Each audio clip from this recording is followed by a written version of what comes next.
Hey, what's up, everybody? It's a Slasher Town season finale. What did we think? It's a season. Yeah, it's been fun. We have a very insane episode coming at you tonight. Hi, Gayaka. How are you doing? Oh my God, Shu, thank you for being here. Angel Mitsu, what's up? Hi, hey.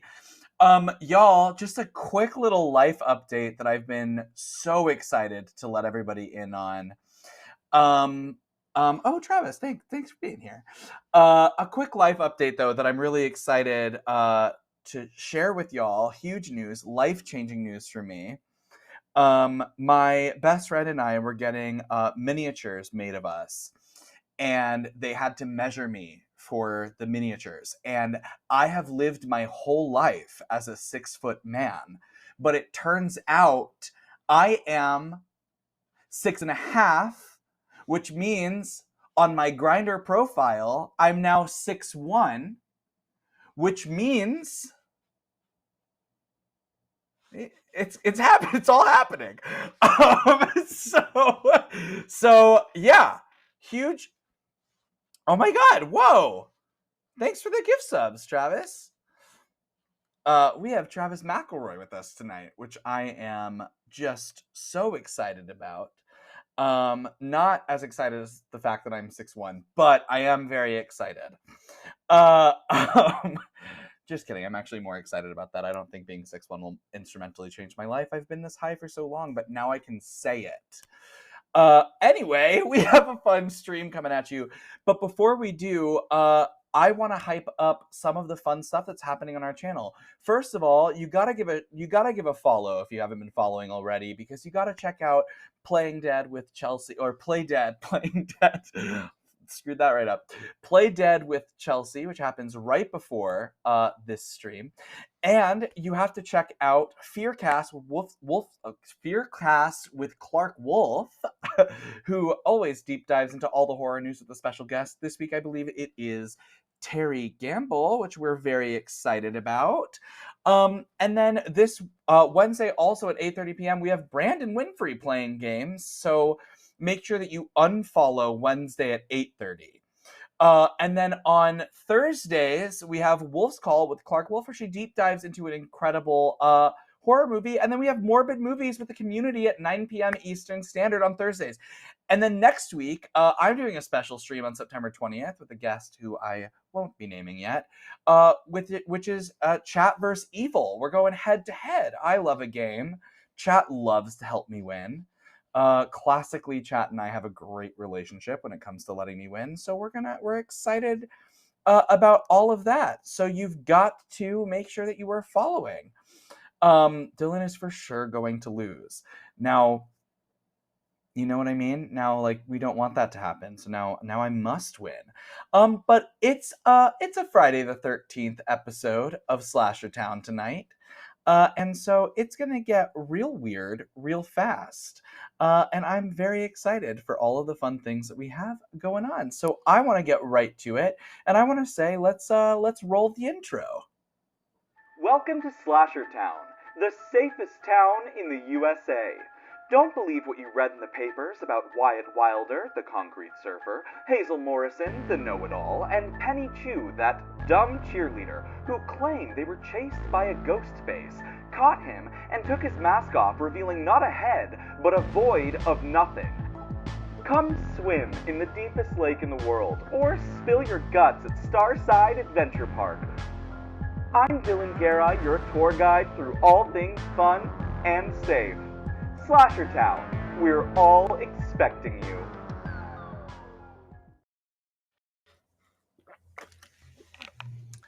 Welcome to Slasher Town. You know it. You've probably been there, that little suburban town you're imagining. That's Slasher Town. And tonight for the season finale, I found myself asking myself, why? Why Slasher Town? We come to Slasher Town for blood. We come to Slasher Town to laugh, to watch kids fight kaijus, to be absolutely just totally dripping covered in blood. Because we need that. All of us.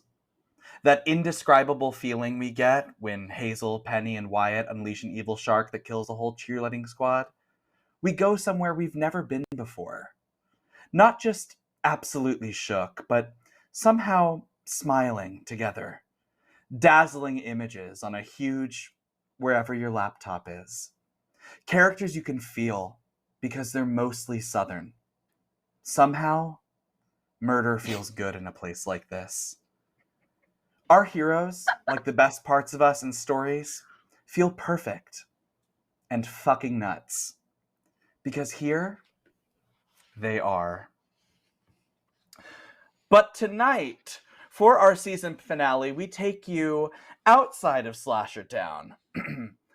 As an end to our summer chaos, we figured we'd wrap up part 1 with one of the scariest and most terrifying places ever. Camp Gemstone Pond, an elite sporting camp for preps for the Slasher Town Prep School. Conveniently located just a few miles outside of Slasher Town.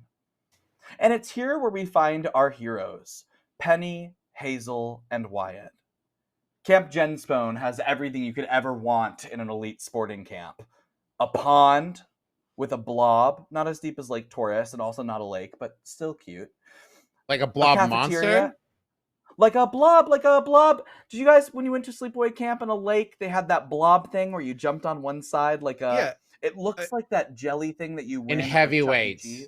I was just going to say heavyweights, exactly. There we go. There we go. Should have just used that reference. Yes. A cafeteria covered by renowned chef Decontis Fulrafer, and state-of-the-art gym equipment for all sorts of sports. Football, baseball, hockey. That's right. There's a state-of-the-art hockey building right at Gemstone Pond. If you can imagine it, it's probably there. It's glamping, but for prep school sleepaway camp. Penny, Hazel, and Wyatt are rolled up on the camp. What do your suitcases look like that you bring to camp? You mean my 3 plastic bags with all the things that I need in them, like Ralph's plastic bags? Ooh, Ralph. That's what I have. Brag. Well, Hazel has, leather bound, like a little leather bound backpack, of course, to carry all of her books. And then, of course, a very smart, like hard bound suitcase. So nothing can damage the very delicate insides. It's got these really cool, like I'd say like really funky yellow and pink pattern, like the little like diagonal slashes and all that, and it goes all down it, so she can easily identify it in any pile of suitcases, because camps have this horrible thing of just throwing our stuff into one giant pile, and I hate that. So yeah, I've got like 2 of those. They're really big because I have to bring all of my study materials and equipment with me. Options for later. Penny suitcase. Ooh, I like that. Penny suitcase is actually a cylindrical barrel-like thing, because the cylinder is actually one of the more space-efficient ways to carry things, is what her parents said. She has everything packed away in a vacuum-sealed little cube, and so all of her underwear is in a cube, all of her clothing is in a cube. Everything is as efficient and neat as possible. Her parents also packed a bunch of food that is technically dehydrated, that only needs a little bit of water. She also has life straws and as anything else, just in case, a kaiju or something else hits. Her parents want her to be prepared, and so does Penny. Very sweet. Love that. So y'all are at the entrance of the camp. It's got the sort of like arches that you see in classic summer camp films. It says Camp Gemstone Pond with its slogan, which Penny, what was the slogan for Camp Gemstone Pond? Oh, it's a great slogan. It's the place where Slasher Gemstone Ponds. Camp Classic. Gemstone Pond, the place where Slasher Camp Gemstone Ponds. Gemstone Classic Ponds, town. as in the A verb, Yeah. yeah, Ponce. very. The That's verb, where they do yes. it.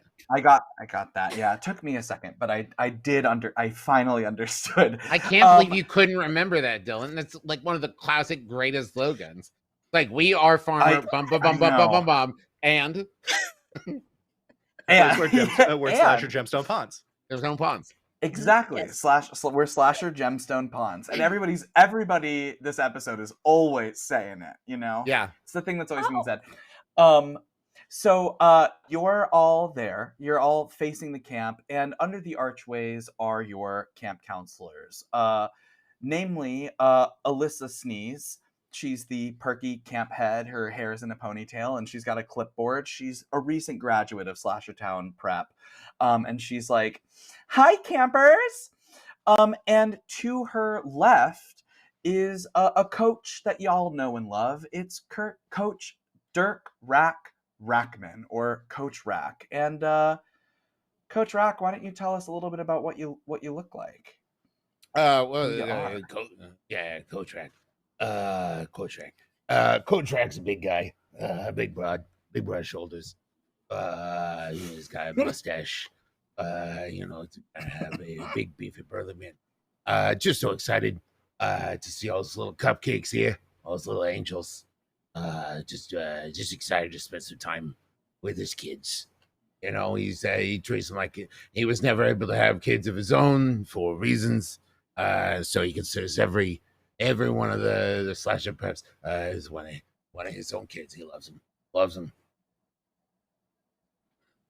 That's it. Wow. I can only do that voice for a short amount of time. That's good. Before the old vocal cords start to give up. Love that. Alyssa Sneeze looks over at Dirk, at Coach Rack, and she looks back at the campers and she's like, all right, guys, it's going to be an amazing year before you get back to school. It's going to be absolutely amazing. So I just want to get right on to it, guys, for our amazing summer. And I just want to I want to know we're going to go one by one. We're going to go straight on down. And I want everyone to say what their focus is going to be at their camp this year, so we can sign them up for those activities, and then I'll assign you to your bunks. If anybody's not comfortable with public speaking, that's okay. We understand. We want you to come talk to Coach Rack. Wouldn't you be comfortable? Right. That's right, Coach Rack. And if they are really uncomfortable, you also coach public speaking. You're the coach for literally everything, right. So they should probably come to you. Yeah. You guys sing King's Speech? It's like King's Speech. Did King's Speech? Like it. I only watch I only watch rom-coms. Like Atonement, probably my fave. So yeah, it's good. So Penny Chu, can you come on up first? Our first camper of the season. She's the star cheerleader, so we know what she's probably gonna pick. Penny, what will you be picking for your focus?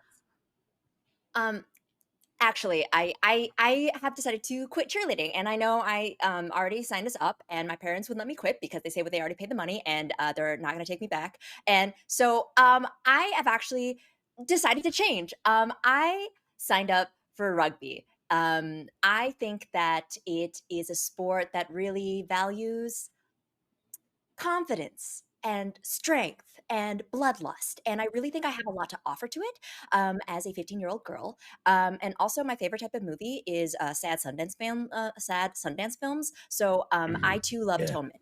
Just wanted to throw that out there. I'm proud of you. Live your truth. Proud of you. A hush falls over the camp, and you just instantly hear whispering of campers saying, "Penny Chu's no longer a cheerleader. Penny Chu's no longer a cheerleader. She's doing rugby." I can hear that. Hey. Oh, secrets are no fun, okay? It's very loud. I'm also very shocked. Like, my face is visibly like, what? Listen, Hazel, I'll explain the whole thing. It's been a journey, and I have decided that maybe cheerleading is not what I need to be doing right now. And my therapist suggested that I channel all of my energy and anxiety into something more. She said violent, but I think she actually just meant something with a lot of physicality. She suggested dance or gymnastics, and I was like, what is the sport that will let me have the most contact? And it was rugby, so I've chosen rugby. That's right. And Coach Rack loves rugby, so he will be coaching you on that. Big fan. Know everything about it for sure. Yeah, what's your favorite? What's your you can tell Alyssa Sneeze is visibly shook in this moment that Penny is no longer a cheerleader. She was a cheerleader herself when she was at Slashertown Prep. She really saw Penny and really rooted for her. So she turns to you and she's like, yes. What's your favorite thing about rugby? I love the scrum.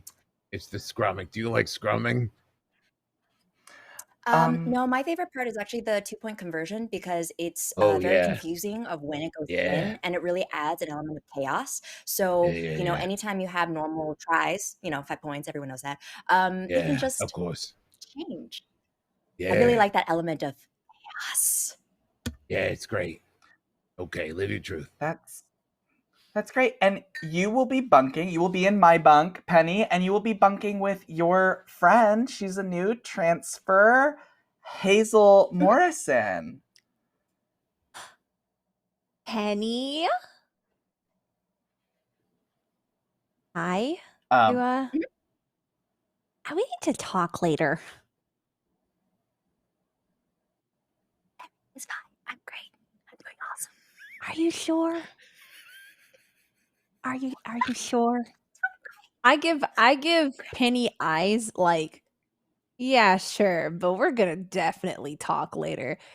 Do I need to take the stand and do this display that Penny has done? Because I prefer not to, but if I have to. Hey, if you don't want to, you don't have to. You can just write it on a piece of paper. Okay. Let's do a lead check for you. Okay, let's do it. Let's lead. We love doing that here. That is...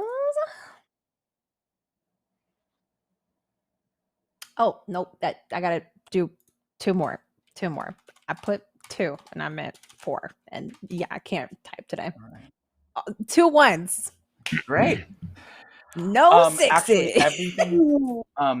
everything that you just said, while that was happening, Penny sort of moved up to the spot that Alyssa Sneeze pointed her to go to. And as she went there, you sort of in shock followed her. And in your conversation, you said, I don't have to say all of this in front of everybody, do I? That's so embarrassing.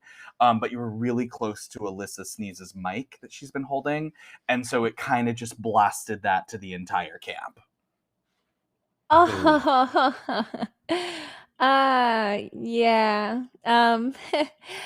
Hi everybody. This is really awkward. I think I just want to have a pretty chill summer, and then maybe I'll join the dance team. That sounds great. Oh, dance team. That's great. Yeah, that's wonderful. I'll tell everybody. Dance is great. I'm saying all of this into the mic. Yeah. Mm-hmm. Yeah, it's all coming out. And I think you even hear one person in the audience say, in the audience of kids, say, she seems nervous. Yeah. That's because I am. It's like word vomit at this point. I'm proud of you. Yeah, you have a full conversation goes back and forth with you and the guy who is only whispering to a friend, and you keep responding to him, but he is just whispering to a friend. And it goes on about, I think, like 5 minutes before Alyssa decides to just like get on in there, and she's like, okay, so that's a whole bunk, and then our next bunk is gonna be Wyatt Wilder and Camp Starlet, beloved member of this camp. You know who you are. You can come right on up. And then through the crowd, there's like a pushing and shoving. You hear somebody go, oh, ow. Ow! And trudging his way up to the front of the camp is Dirk Crentwood, and he's like, "Hey, I'm Dirk Crentwood. My sport that I'm picking today." He just takes the mic and he's like doing a stand-up set almost. He's like, "My sport that I'm picking is all sports. I'm actually going to be at all of them. I'm going to be doing rugby. I'm going to be doing dance. I'm going to be doing theater. I'm going to be doing hockey for sure. I'm going to be doing." This section also goes on for 10 minutes, but the people for some reason are enamored, and he gets up, and then Alyssa's like, "And Wyatt, what would you like to do?" Wyatt steps up and looks over towards Shu, and just like did not have this conversation earlier because it did not occur to him, but will address Penny. Excuse me. Hey, Penny, do you want me to be on the rugby team with you? I could like throw myself into oncoming danger so you could run the ball and score more if that's something you wanted. If not, I'm probably going to do the blob thing. Coming on a little strong. You Strong, Chief. You can do whatever you like. It's up to you. Just maybe nothing on the head, because we talked about the head trauma and you. Yeah, you're totally right. I'm going to do the blob launch as a sport. Okay, well, making it easy on me. Thank you very much. Not a lot of coaching there. They named it after that guy, Bob Loblaw. So it's Bob Loblaw's blob launch. He died. And I really wanted to explore he died. He died on the blob. Named it after him because he died on it. Yeah. That's why we Real have sad. That's why we have a commemorative plaque now, just like somewhere on the blob. So one part you do not want to jump on it is very hard and gold plated, but the rest of it, yeah. He was my brother-in-law. Blob launch. Yeah, my brother-in-law. That's so sad. Yeah, he died. Yeah. Yesterday. Wow. Oh, yeah. I'm sorry. Very recent, very fresh. Can you roll an empathize check for me, Dirk? Coach Rack? Yeah, sure can.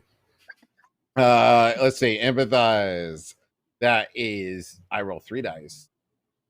1, 2, 3. Roll. I got a 6. Okay. Great. Can you share a memory of you and the brother-in-law that died yesterday? Yeah. I remember he took me out picking pawpaws, which is the largest fruit native to North America.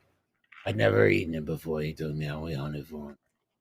And he talked to me, and I told him about nightmares I'd had that I never told anyone before, where I was suddenly back in school, and I was like, "Do you remember? Oh no, I've got a test and I didn't study for it." And then the teacher's like, "What are you even doing here? You're the coach." Really messed me up. He coached me through it. He was like coaching a coach, and I love him for that. I miss him so much. Because of that beautiful story. Okay. Can I go on? No, because of that beautiful story, in one moment tonight, you can roll 2 additional dice by the feeling of this coach coaching you. It's a little stat bonus one time. So the rest of the camp goes through Alyssa's process of naming what sports they are. A whole rugby team is formed. It's actually all English. The whole English people, all of the English people that go to Slashertown Prep are in the rugby program, and so it's just Penny with a bunch of Brits who are like, "Oh, game's going to be good for you. We're going to have a good game." And someone's like, "Oh, yeah, she looks like a right proper rugby player. Oh, my God, Harry." Mighty. And, Not you! Me. Not you. Not me. Everyone here. Yeah, that's right. It's sort of ironic, but we're all named after Harry Potter characters. I'm Harry. This is Hedwig. Potter. This is Draco. Potter. This is Hermione. Toby? That over there that's Granger. Is one of them named Albus Severus? Yeah. Yeah, one of them is named. Yeah, and that one over there, that one's really special. That one's called Turf. We just call that one Turf. No one likes them. No one They're likes not him. invited to anything. Don't. Least favorite student Yeah. in school. No, he's kicked off the team actually. Albus Severus is such a stupid name. Can we all agree? What a dumb, dorky name. Wholeheartedly. Like, listen, bullying is obviously bad. I hate it. Coach Rack hates it. But if I met a kid named Albus Severus, I'd be like, they both end in us, right? Like Albus Severus. Those. I have 2 kids. Naming a kid is very important. Those 2 names don't fucking go together. They are terrible names back to back. It's bad. It's bad. No, Fucking hate it. I agree. No, that's important. That's the worst thing about those books. It's so important. My mom feels the same.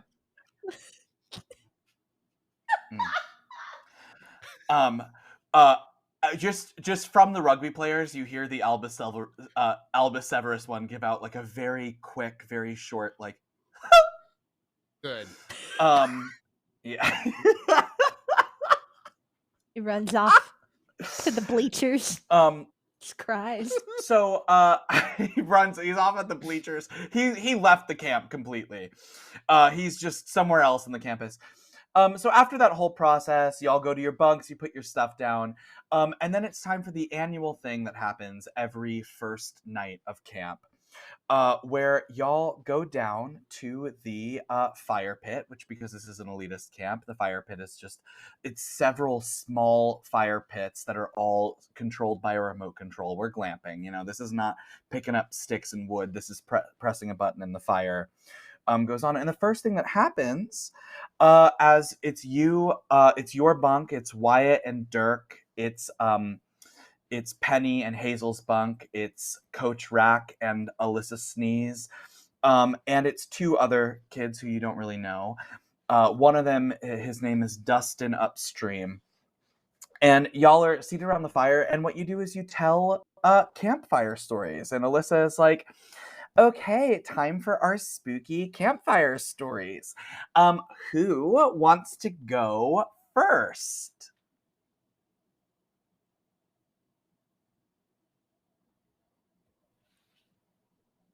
Yeah, go for it. I just.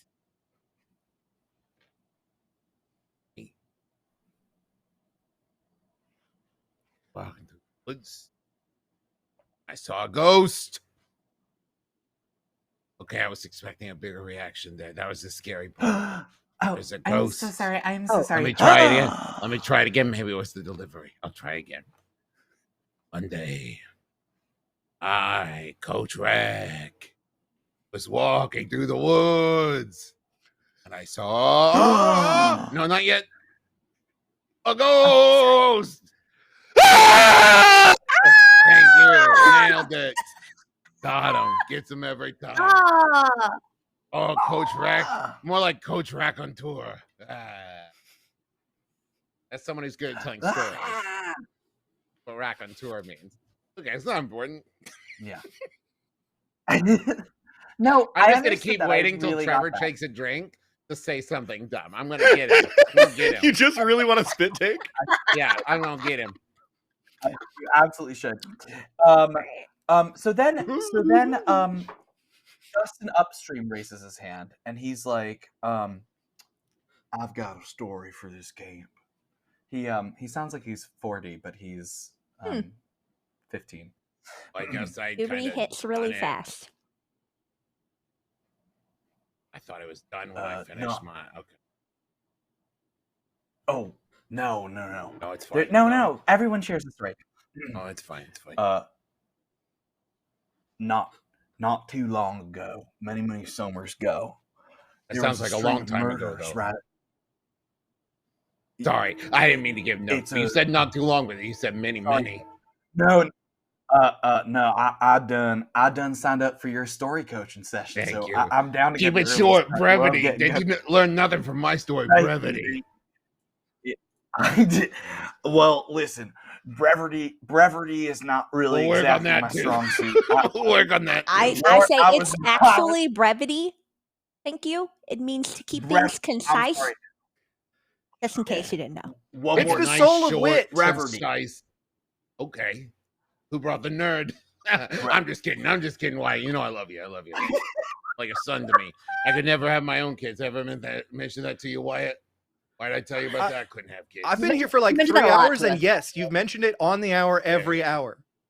Couldn't have my own kid. It's Don Pope. We don't need to get into it. What were you saying, Dustin? I'm sorry I interrupted. No, it's okay. It's good, Coach. Anything for you, Coach.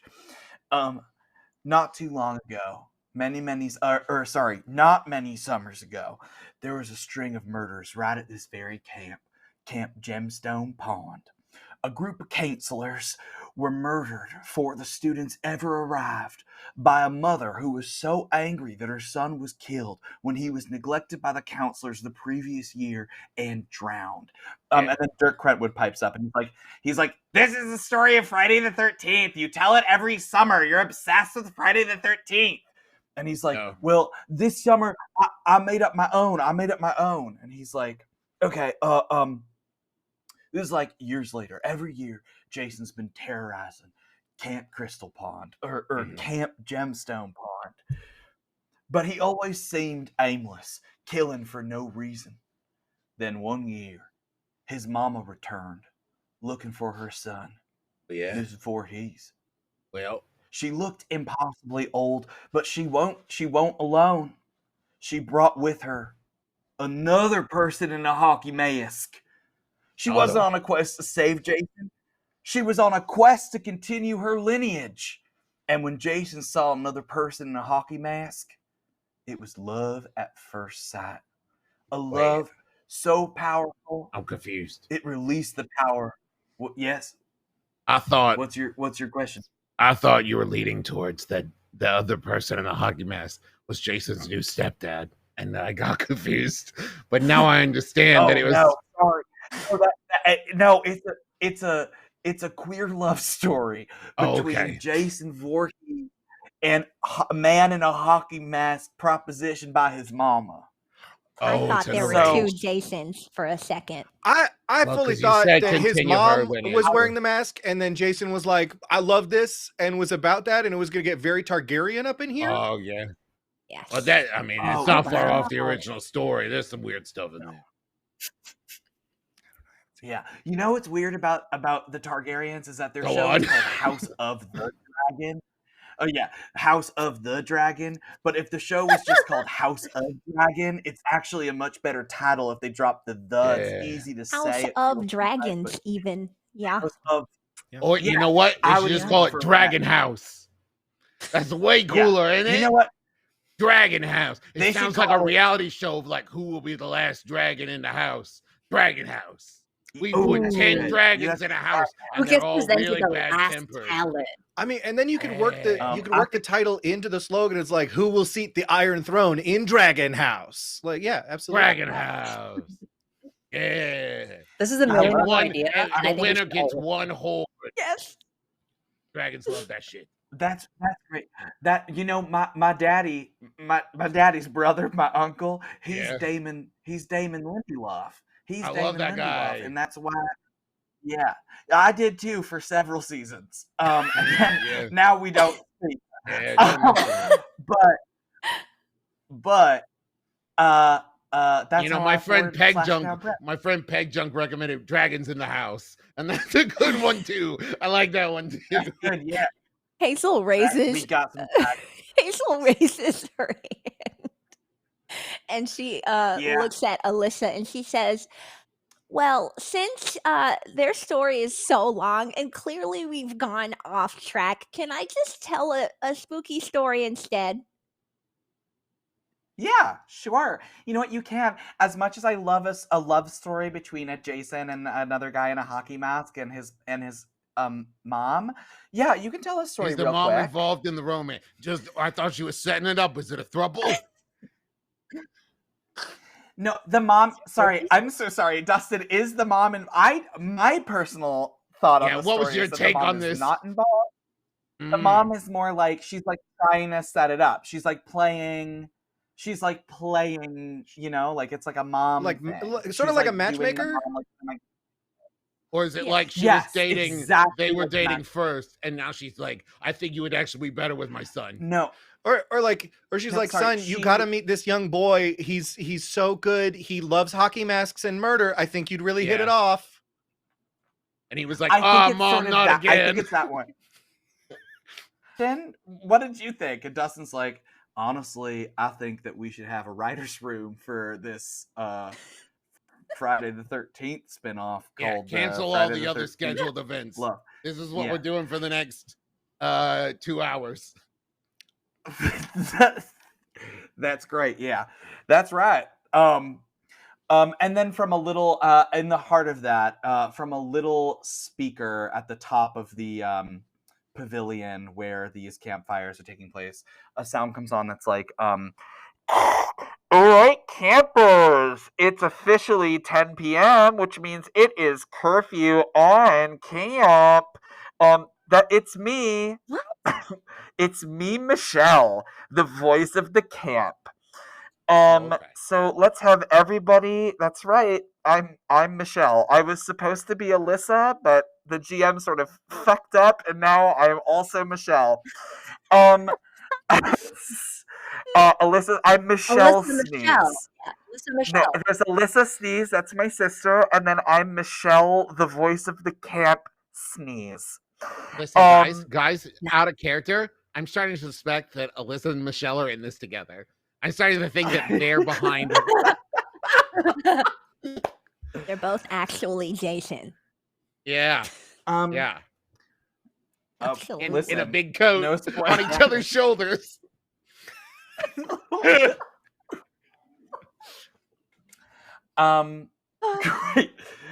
So after the curfew, y'all frolic back to your bunks. You go back to your bunks, and let's take a sec. Hazel and Penny, what does your bunk look like? Ooh.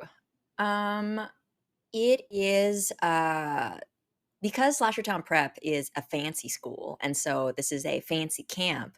This is some state-of-the-art, like, glamping type. Like, there's air conditioning, okay? There's, like, central heating, okay? There's a little fireplace in every single room, but it's built to look like a stove, like an old stove, because they wanted to get that, like, faux patina type thing. There's crown molding at the bottom, and you can tell that someone has really, really gone all out for this. I'm gonna add, there's definitely a faux fireplace, and they've got nice like faux runners, like that look like rabbit fur, not rabbit fur, like fox fur, or just something really fluffy. I'm clearly struggling with furs today, but yeah, like every bed has like a runner and this really nice, like ornate chest for you to store stuff, and the vanity, amazing. Normally, I'm not one to look at myself, but it makes you want to look at yourself. Yeah. It even comes with That's like why a it's called nice a little vanity, half you stool. know? Yeah. Exactly. Hazel's never experienced anything like this. And each nightstand has its own like nice, like paneled, like nicely woven lampshade. It casts this really soft light, and it has very neatly like placed alarm clocks and little things that you need, like a book to write in and pens, and it's really nice. How's it Candles, smell? diptyque candles, Mhm.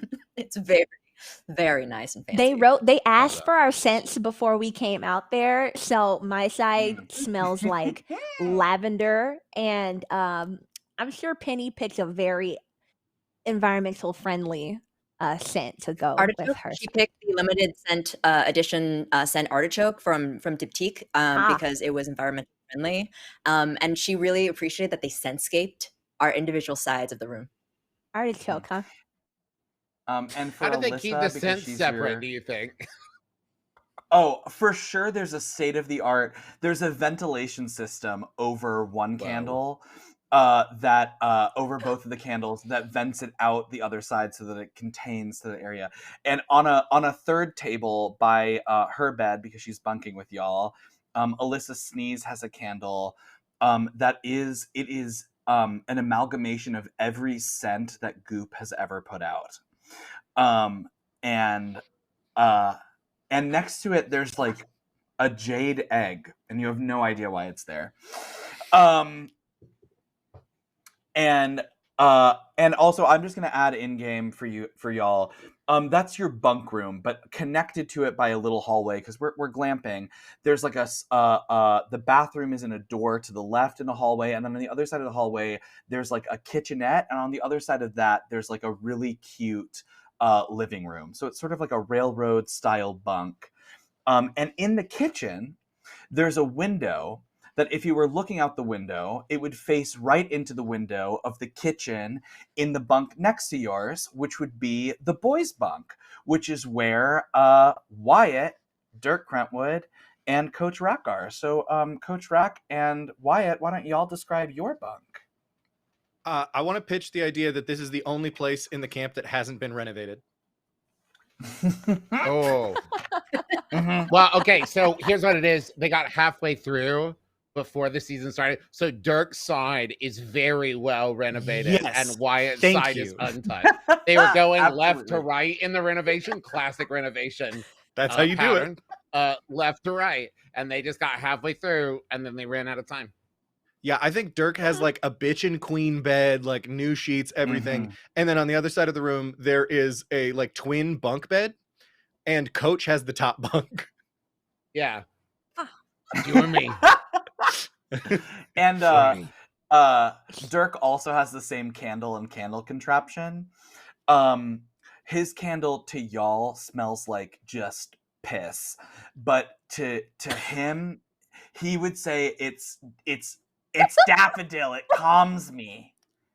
I bet it smells good over there. Hey, maybe, But hey, it's Wyatt, incredible. maybe we'll make We'll make our own candle. Are you just talking about filling the room with farts so we don't have to smell that piss candle? Well, no, but now. Just now, really, I just mean, really now you hotboxing pitch the it. hell out of this place? Yeah, I mean, that actually sounds a lot easier than actually making our own candles. I don't even. Maybe we can light a fire and the smell of like the burning oh no, and then like walks over to the fireplace and there's just a note stapled on it that says broken flu don't use. Yeah, Dirk only. For Dirk's only. Dirk's only. And Dirk comes over and my first name is Dirk, maybe, and then Dirk walks over and just puts an apostrophe before the S, and it's like, sorry. And then he throws some coals into the fireplace, and he's like, I have no clue how to do this. I can tell when you threw coals in there. yeah. This isn't Ebenezer Scrooge's workhouse. I don't know what This happened. isn't a barbecue. It's not. Let's go back to the girls' bunk for a second, where Alyssa is. It seems nicer. She's already asleep. It's much nicer. It smells better. There's fur. There's faux fur. Before bed, I just want to peek into the conversation that y'all are having before bed. Penny. I know. It's fine. Everything's fine. I didn't even get to tell my scary story. I had one all worked up and I didn't even get to go because everyone else was taking so long. It's fine. Penny, you know that's not what I'm talking about. You're not talking about? I have great. We can talk about a lot of things. You know, whatever you want. I know everyone was probably really excited to hear your scary story about how a giant fire troll attacked the whole village and you saved the day. But I really think Dare you? It was a story about capitalism, okay, and how 18th century England industrialization took away the means of production from the proletariat and totally changed it and destroyed the world. But I do have a good story about a troll that, you know, it's fine. Yes, I know, Penny. I know. We just have to talk about the elephant in the room, okay? I left for like a little bit. I know I was preparing for my whole transfer. My school got destroyed and I had to transfer to slasher prep. But like, there's no way that you just dropped your whole passion in that short amount of time. What happened? Not cheerleading? Okay.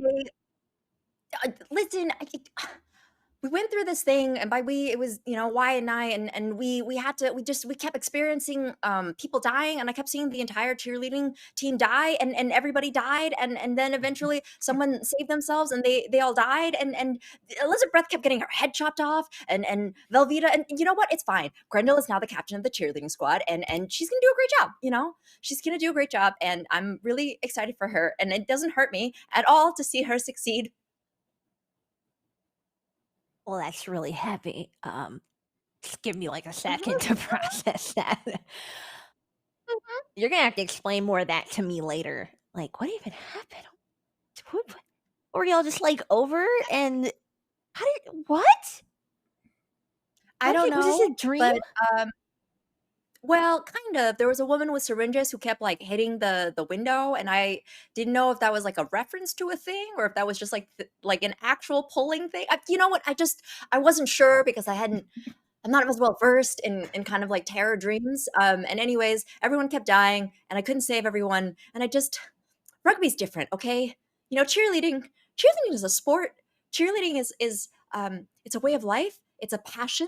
It's throwing people in the air. I for a year I calculated the exact mathematical formula so that we could do, an octagon and all sorts of different polygons. We just didn't have to do triangles, and but that's a past life. New Penny is not going to have any more weird stuff. We're not going to have any more kaijus. We're not going to have any more slashers. We're not going to have any more spinners. We're not going to watch any more people die. It's just going to be me, rugby, and violence. It's just clean cut. It's just very clean. So it's going to be great. And on this desire for new rugby finds, we're gonna say that everybody went to bed that night after much conversation and smelling of piss, candles in one room, and your own personal sense in the other room. And in the morning, you woke up to Michelle, the voice of Camp Sneeze, saying, "Good morning, campers. This is Michelle, the voice of the Camp Sneeze, coming to you from Camp Gemstone Pond offices. We've got some exciting updates for you. Don't forget that tonight is the Camp Gemstone costume party, and the theme is Dirk, what Coach Rack, what's the theme of the first costume party of the summer?" Oh, it's There Goes My Hero, and you're supposed to dress as someone who is a hero to you. That's right. The theme is There Goes My Hero, and you're supposed to dress as something that is the hero to you. It's so wholesome and cute, and I will be dressed up as in episode 2 of the Goop Show, when they do shrooms. I'm gonna be the guy that has the most profound experience. Hey Dylan, Anyway, outside a show, is that a real thing that happened? yeah. Okay. No, absolutely. I watched the whole series in one sitting. It was it changed me. Yeah, Finally, Gwyneth Paltrow okay. does not do a single thing, but she makes everybody on her team do them. And then I think she gets a massage in one of the episodes. Anyway, it's incredible. We will not speak ill on her name. She didn't know she was in a Spider-Man movie, and that we do not speak ill on Gwyneth. Anyway, and that's tonight at the Camp Gemstone Pond Hockey Center. That's right, giant party celebrating our heroes at the Gemstone Camp Pond Hockey Center.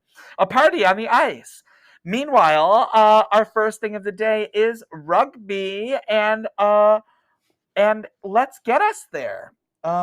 So after that quick camp announcement, knowing that there's going to be a party, we're going to fast forward right along to it's rugby. It's the first day of Penny at rugby. And just for game purposes, Coach, you're already there. But Wyatt and Hazel, what are the reasons that you came to rugby on this day for the first day? I got 2 words for you, son. Penny shoe. Yeah, It's that's actually okay. the So that's same. one of the characters. Yeah. Yeah, I'm And- actually well, I was kind of hoping to run into Wyatt, but I'm really concerned about Penny. Scared she might actually hurt someone. So I'm just here to monitor, be there to throw a snack in her face. Maybe it'll distract her before she bites into another kid on the field. Yeah. Right? That's good. That's a good strategy. Yeah, we'll say that the two of you are seated on bleachers just at the edge of the rugby field. The rugby field is a large, gorgeous, beautifully manicured field right on the edge of a thicket of trees on one side, and then sort of like the main campus on the other side, where you can see the cafeteria building, you can see the the Gemstone Pond theater, you can see the outline of the hockey building just slightly more in the distance. And Penny, you're on the field with the team, warming up. And Coach Rack, why don't you go ahead and give the opening speech explaining the rules of rugby? Okay, so first off, I want to see some good, clean rugby out there, okay? I don't want to see any of that Yes, Coach. bad rugby. I want good rugby. Like Penny, when you're out Yes, there Coach. and you're doing rugby, right? I want it to be the right kind of rugby where you're focused up and you're focused on what? Fundamentals. Rugby fundamentals. You know what I'm talking about. Ball, Yes, Coach. Yes, I the do. running, maybe tackling if it calls for it, if it comes up.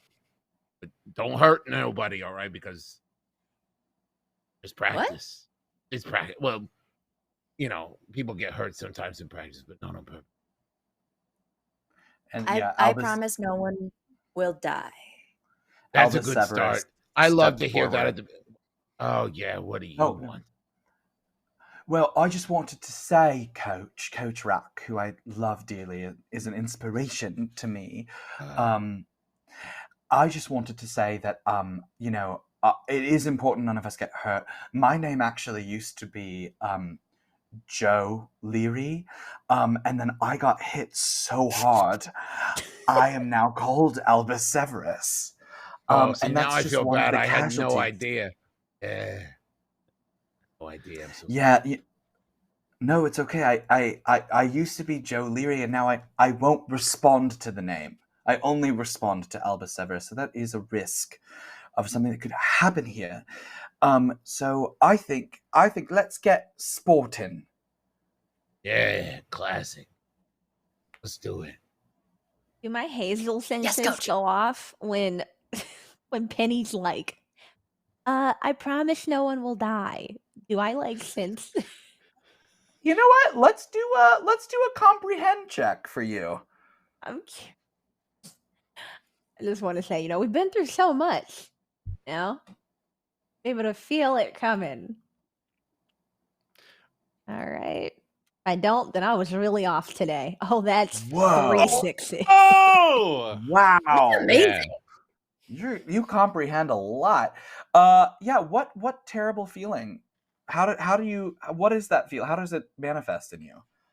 So I just remember what Penny described to me as watching her whole cheer squad just over and over being led to their demise. And I just feel that feeling build up into fear and then like this anger and just wanting to fight it off. But you can't. So you're frustrated and you feel cornered.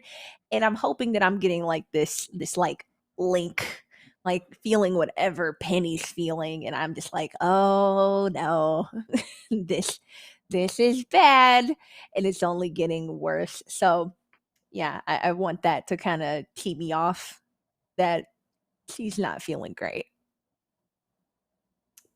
And when it does, Okay. if I'm allowed to, I'm going to stand up and Yeah. I'm going to be like, Penny, it's okay.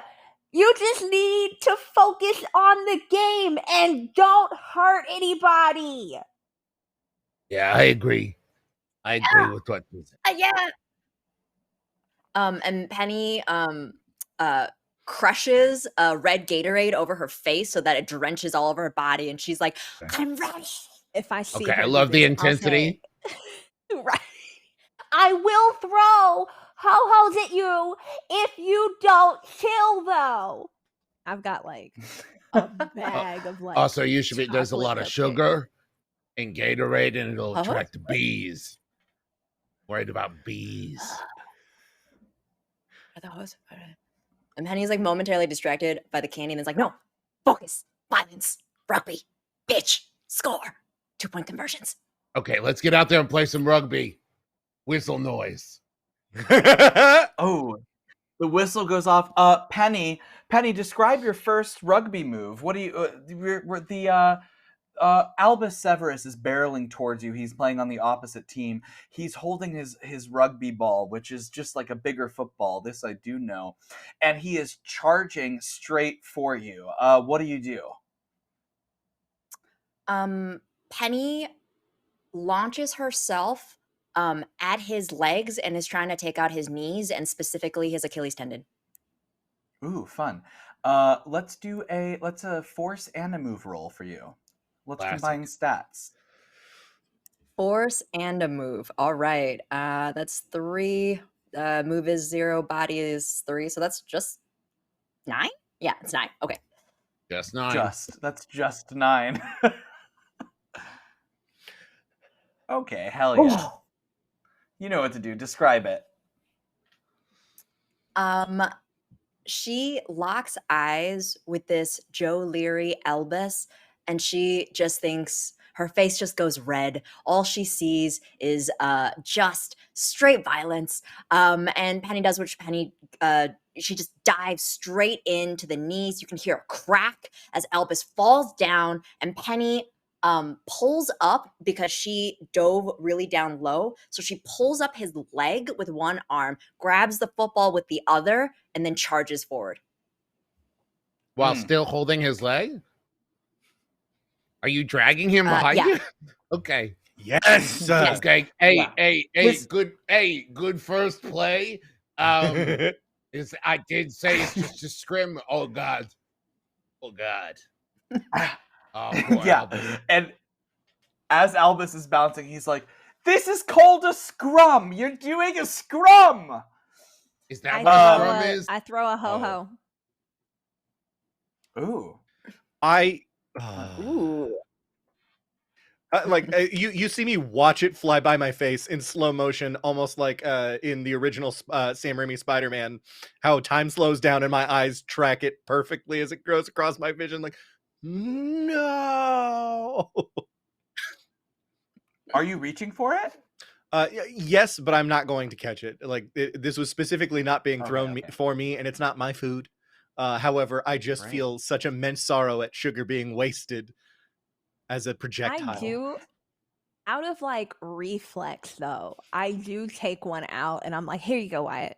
Like I just know that Wyatt would love it, and I'll just pass him one. Very sweet. It's just like reflex. But then once I do it, I'm like, oh, right. Yeah. Thank you so much. I have some red vines and Twizzlers in case you wanted either or both. I like to smash them together in one giant braid and then shove it in my face. So if you want any of that, because this is delicious. Thank you so much. And then one bite, it's gone. I sit there and I'm like, I know you like to do that. Then I just kind of this really awkward like look. Like I just kind of look at him like, I know. I'm like, oh, right. Oh, sorry. Do I have something on my face? Oh no, you're fine. You're fine. Do you not remember me? Yeah, we met after the kaiju fight. You were there with us. I don't know how you got in that situation, but I'm glad it all worked out okay. It was really wild. Well, I'm Hazel. Yeah, well, Wyatt. Thanks. You're really nice. Thanks. You and guys you're friends are with Penny. I'm friends with Penny. You're friends with Penny, right? Because she's killing Albus. And, I don't know if you could talk her down. I've been trying. Help me! Penny is using him as a shield now in front of other people as she's like. I turn to Coach Rack and I'm like, Coach Rack, he's just really going through some things right now. I think she needs some serious therapy. Just be really patient with her. I'm gonna go try to get her, and I'm gonna run out. onto the field with my ho-hos, of course, my bag of ho-hos. And what are you trying to do as you run I on the will field? try to stop my girl. I'm gonna be like, Penny, I'm- Penny, is this you? I'm gonna Okay, I'm gonna let's do Like it. trying assist. to stop a wild horse. Yeah. Assist. I'm gonna blow my whistle real loud and add with like a lead roll. Is that how that works? Yeah, great. Yeah. Totally. Let's have you do a lead roll, and let's have Hazel do that's gonna be a force roll if you're trying to force your way into. Okay, here's gonna my try to 2d. just, So I like, got a 6. Grab Penny's. I'm gonna try to grab Penny's Oh. arm. Oh, nice. I'm gonna try to grab Ooh. Penny's arm. Let's do it. Oh, wow. It's something. But because it was a success on an assist, motion carries. But I'm gonna pass it to you, Travis. How do you stop what's going on? I'm gonna say we get that big loud whistle noise, and Penny just years of training and coaching that it's like a Pavlovian, like what, huh? And there's like enough of a like the spell, the play is over, right? The whatever the moment is over, and she's like, okay, good game. Breaks the I'm running spell, out there. just I'm like, Penny, momentarily. stop! And then you whistle. I think that just kind of like snaps her out of it. Yeah. Yeah, I don't and have to I put think that myself in between. Yeah. yeah, I think that then gives Yeah. you a chance to like Albus step has a in and chance. like grab the shoulders,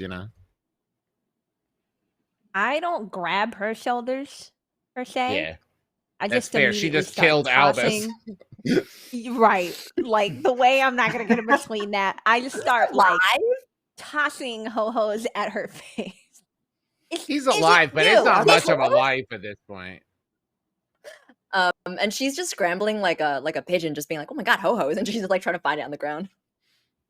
I check his pulse. Albus's Yeah. pulse. Albus is still alive. He is bleeding a lot, and after this whole issue, Albus he like climbs up to his feet, and he looks at Penny, and he looks at you, Coach, and he's like,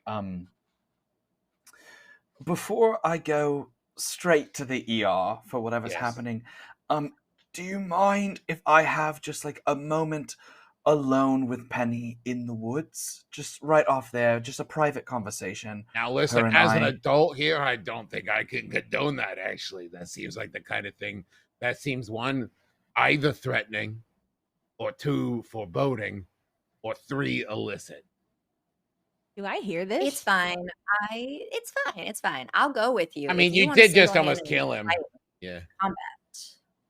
I'm Yeah, I ready. truly am harmless. I'm super harmless. I'm just really hurt, and I would love to have a moment alone. Okay, I'm gonna give you 2 minutes. 2 minutes, and I'm gonna give her my whistle. Oh, that's great. Are you serious, Coach? Yeah, just like if I got like 8 of them, but like if No. it gets like messy, That was the concern. was that your worry? I thought you were worried about me losing my whistle.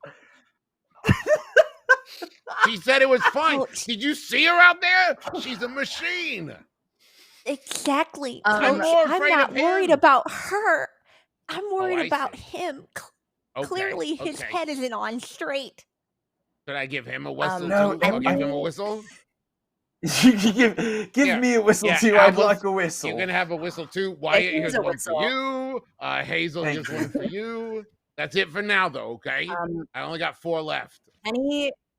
Penny snaps the band and then wraps both sides around her hand so it makes like a garrote and is just like, "Okay, let's talk." And that's very intimidating. I love it. Love it. Albus You got to Severus know how to hobbles, defend yourself out there. It's hobbles hard. off. Hard Yes, for a Coach. young Albus lady. Severus hobbles off toward the woods. Penny, you're right behind him, and then you're in the woods, and Albus is sort of walking a little in front of you as you're sort of walking behind, and trees are passing in between the two of you. He's a little further in the woods. You're a little more toward the field. A tree passes between you, and he's like, I just wanted to pull you to the side because, yes, I'm very hurt, but That was the most incredible play I've seen in my 4 years of working on this rugby team in high school. Another tree passes in front of the two of you. Mm-hmm. Yes. Mhm. And so I just wanted to say, another tree passes in front of you, that I think that you would make a better captain of the rugby team. A tree passes in front of him. A better captain than I would. So would you want to take, you understand the rules, that's super clear. And I just want to know, would you like to be captain of the rugby team? I'll go out there and make a speech, and then another tree passes in Albus between the is two of really you growing as on you're me, guys. I think I love him. walking. Sorry, Dylan, go on. I didn't mean to interrupt. Dylan, go on. No, love What it. was that about love trees it. passing? Go on. A tree passes in between them. Penny looks at him and puts down her weapon and is just like, "You want to offer me captain after I kicked your ass?" Well, it's more than that. You see, I want to offer you captain because, and then another tree passes in front of between the two of you as you're walking down this path. But he doesn't come out on the other side of the tree. He's just like gone. What? What? Albus? Penny looks around, trying to figure out what's happening. Ooh, can she do a comprehend check? Yeah, I think this would be an investigation check. Oh, yes. And That Dylan, is 3. we've known each other for years. This is the most important question I've ever asked you. Does she hear a whistle? Oh, She oh no. She does, I don't know what she does. in however long we've known each other, which Yeah, I think years. is actually a lot. Yeah, You many, do have a many reroll, moons. Penny. Ooh, Many I will summers we've reroll known each them. other. Let's reroll. And Oh. an added die. Oh, great. Bless. Okay. You do. Penny, what information would you most like to gather from this? I am trying to look for signs of a body, like if he was like pulled up through the trees, fell down through the into a Mhm. hole into the ground, snatched away, became a like any signs of disturbance. Yeah. You find on the ground a whistle. And on the whistle in the leaves where the tree was, on the whistle rope, on the lanyard, on Yeah, the lanyard, whistle yeah. lanyard. I prefer saying whistle rope. So Yeah, that's on better. the whistle rope, it is better, right? House of Dragon, I'm telling you.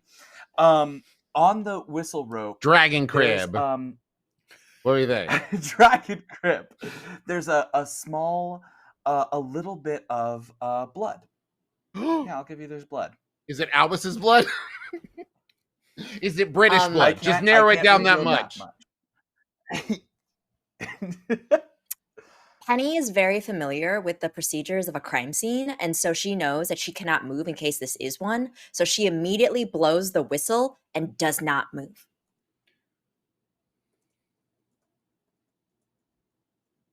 Great. Wait, she blows the whistle and does not move? Great. Okay. While that's happening, what are we up to over here on the rugby field while they're all going? I was talking to Wyatt. Well, I was talking to Wyatt, and I was like, so I'm torn between my two heroes. I don't know. Should I be Hercule Poirot or Ty Burrell from Modern Family? It's one of those two.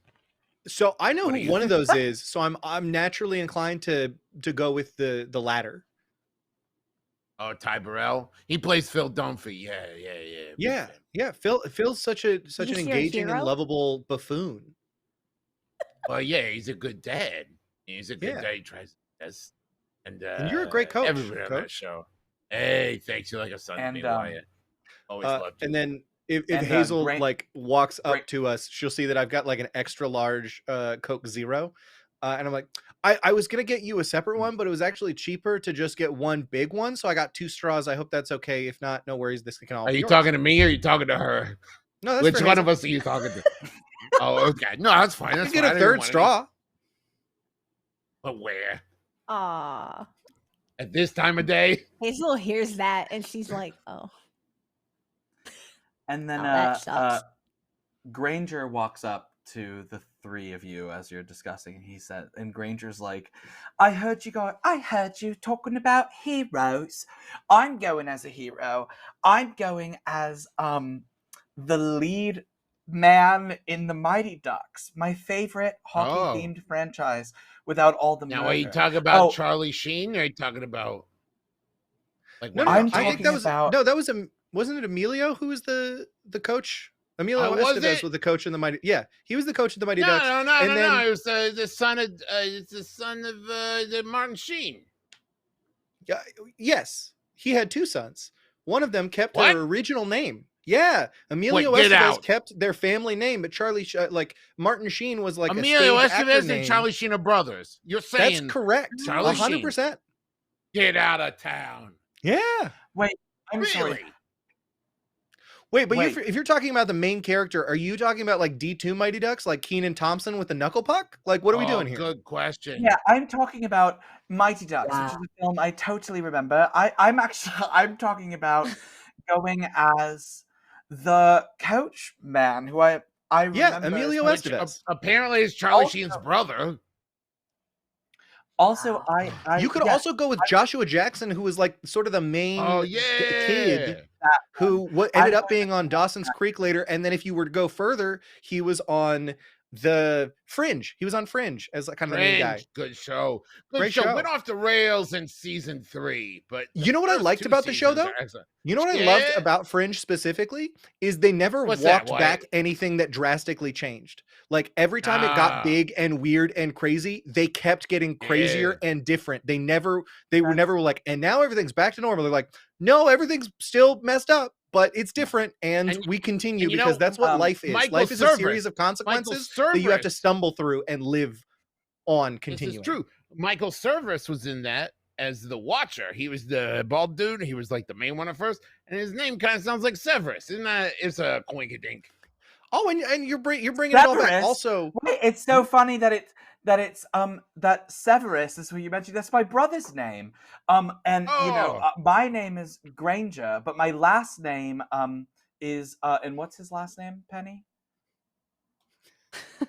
In the woods by herself. Brothface.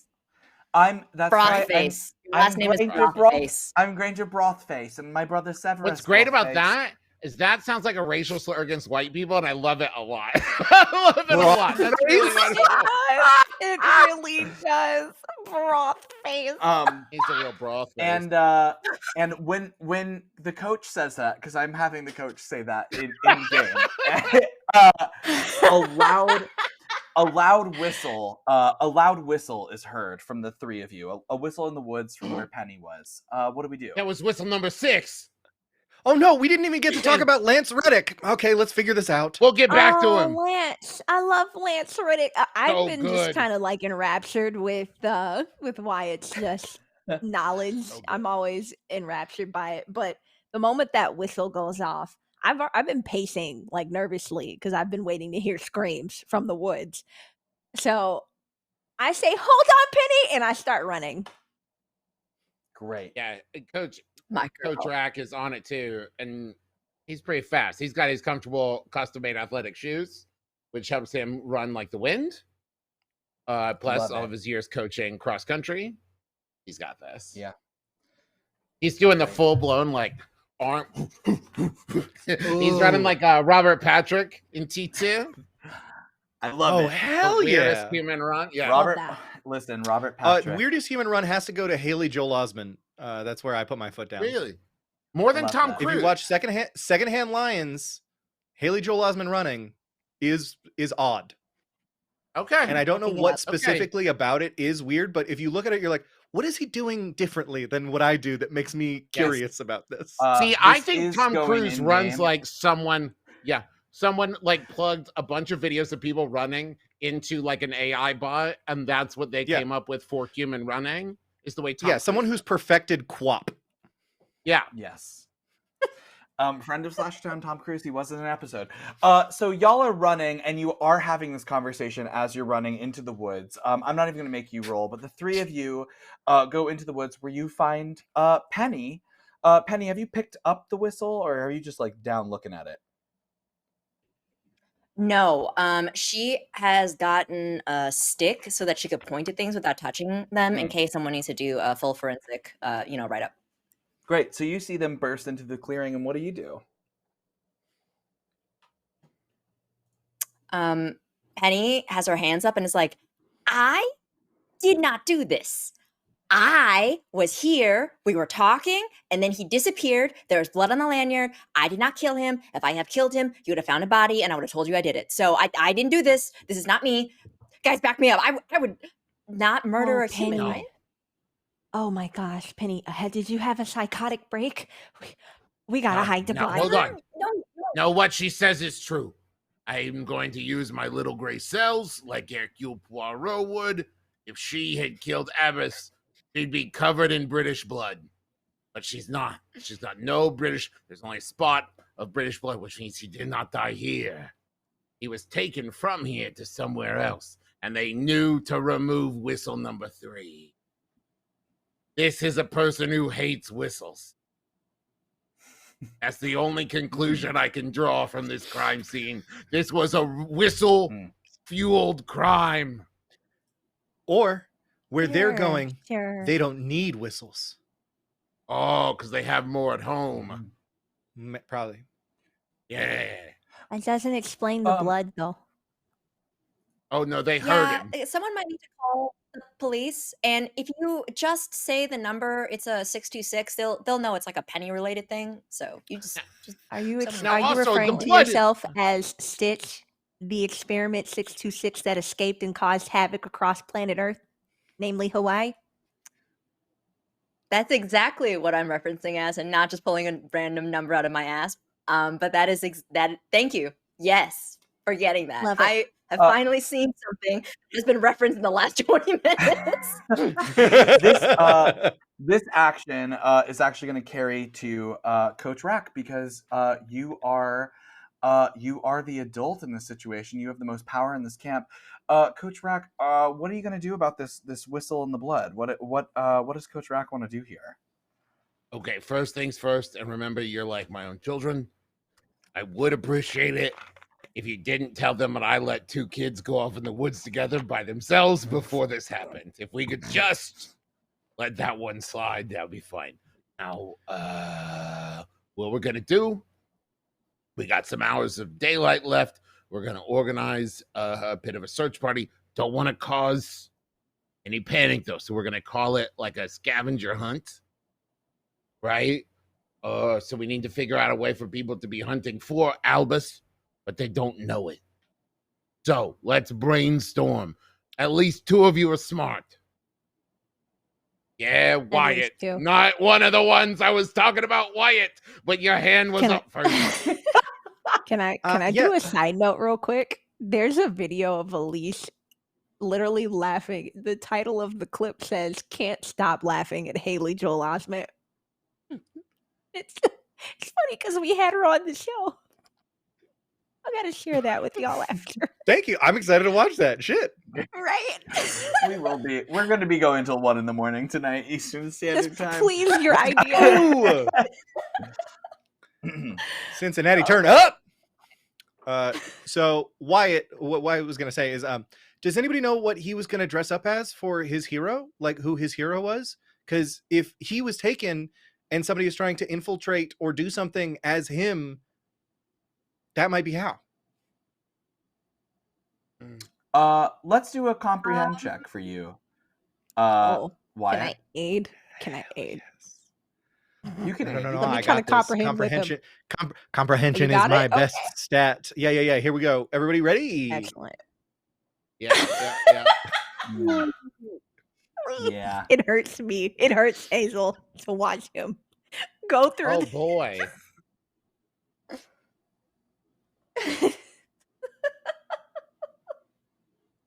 Nah, that's probably a bad idea. Do it. What else you got? Do you Okay. want to help? You have 2 Yes. rerolls, Wyatt, if you want to reroll on Yeah, this. I'm not going to use it on a 1 die roll. Hell no. Get out of here. Exactly, it Get, doesn't need the you know what? finale. You go. You go. You take a quick 5. Take a lap. No way. I'm gonna roll mine, please. I'm gonna. I can also roll too. Oh, That's that's no, great. it's fine. You know what hero he was going to dress up as. What was he going to dress up as? Me. Yeah, I do. Of course, Yeah. he was gonna. you roll.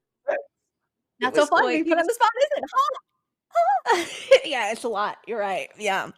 Of course, he was gonna dress up as his late father, Albus Severus II. Somehow, he just magically looks just like him, and That yeah, that's asshole. his hero. That asshole. Exactly. You mean the worst exactly prime that minister character. that Britain's ever had? The Yep, murderer? truly. Oh. That the very Uh, one, the very one. You know him so Hate well, that guy. Coach Love Track. it. You have to give us Love the it. history sometime. I fucking hate that guy. Why do you think I was picked on his son? So are we searching the rest of the woods for clues, or Not are now. We're not. Not if calling he's the this in? son of that piece Not of now. shit. No, Oh, great. we're gonna No, that's great. Let's not. No, we're gonna do like a 10-foot radius. And then I think we have to wait 48 hours. Is it 24? 48 hours Yeah, before we No, report I someone think we missing. like link Report it. arms and walk maybe 25 feet, and we're like, no, I couldn't find him. Great. Yeah. Okay. I have to you're get my supposed Ty Burrell to costume report together. someone. But how long? That's You're supposed to report someone missing as soon as possible. You're not supposed to wait 48 hours. That is a common misconception, and it was used on cop shows as propaganda. Ooh. Really? Well, Love that. listen. All joking aside, we've all learned something, huh? we have. That's what you can. know. You come for the in blood, the- you stay for the The facts. and the podcast puns. in the dark does help with this. Okay, so y'all search. You don't find anything, and per what was just said, even though Penny doesn't feel great about it, nobody reports the missing. Here's the Kid. thing. In all seriousness, he said he was going to go to the ER after this, right? He was bleeding because he had been That's hurt true. in the rugby match. So he probably just was like walking with you and realized like, oh, I'm hurt worse than I thought I was. I need to go right now. There's no time to spare. Yeah. So he probably just went to the He disappeared. infirmary. He disappeared. He was here 1 second, and then like we saw a tree, and he was gone. And so like maybe we cut down all the trees. Maybe we look at it. Wait, what? Anybody want to call the Dylan, you were infirmary about to to say- find out if he's there or not? I will call the Uh, infirmary. They have a different code for a Penny related incident. That's great. Oh yeah, that's true. You've been at the camp and you've caused a lot of damage. I'll just give you that there's like a little phone in the woods. It's an elite glamping camp, so we're putting a little wired phone I have in a the woods. cell phone. Dylan, I have a walkie. I'm a Oh, yeah, you counselor do at the have a goddamn walkie. camp. You do I have a walkie. A magic yeah. phone in the camp. Come on. Yeah, I love a Yeah, magic you- phone in the camp, but we can do a walkie. Yeah, you can use my walkie, Penny. Here you go. You got to trade me for the whistle, though. I do need number 6 back.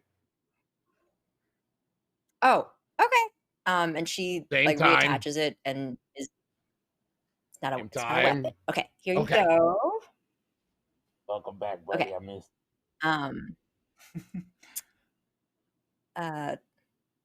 Oh, and I pick up the other This whistle, is- too. Penny, Great. put that down. That might have fingerprints. This is Penny. At the Camp Gemstone Pond. Over. Hi, this is Anita Help. I am nurse. I am nurse Anita Help. You need help? She's nurse related Anita to Help. Ivana Help. Yeah. Oh, that is Mm. my sister. You know her. Lots of sisters work at this Find camp. out if I am a nurse. I need to help. And yes. What were you calling for? Is there an emergency on the rugby field? Penny, did you slam a man into the ground again? Miss Help, no. This is not an 818. There's a student that was missing. That we can't. I'm not missing, but just we're not we're not sure.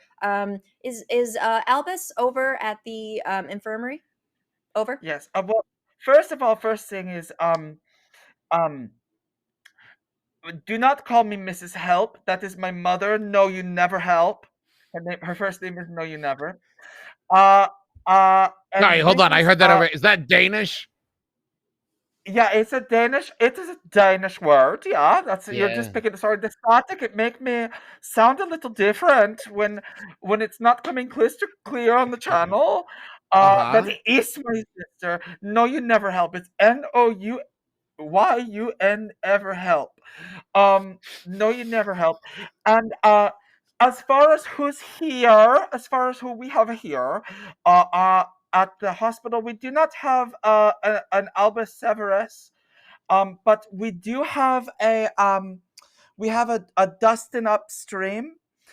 He's here with what looks to be like a big spider bite. So not sure bummer. what's going on with that one. We're treating that really well, but anything else? First, I love your confidence on how well you're treating the spider bite. I have a lot of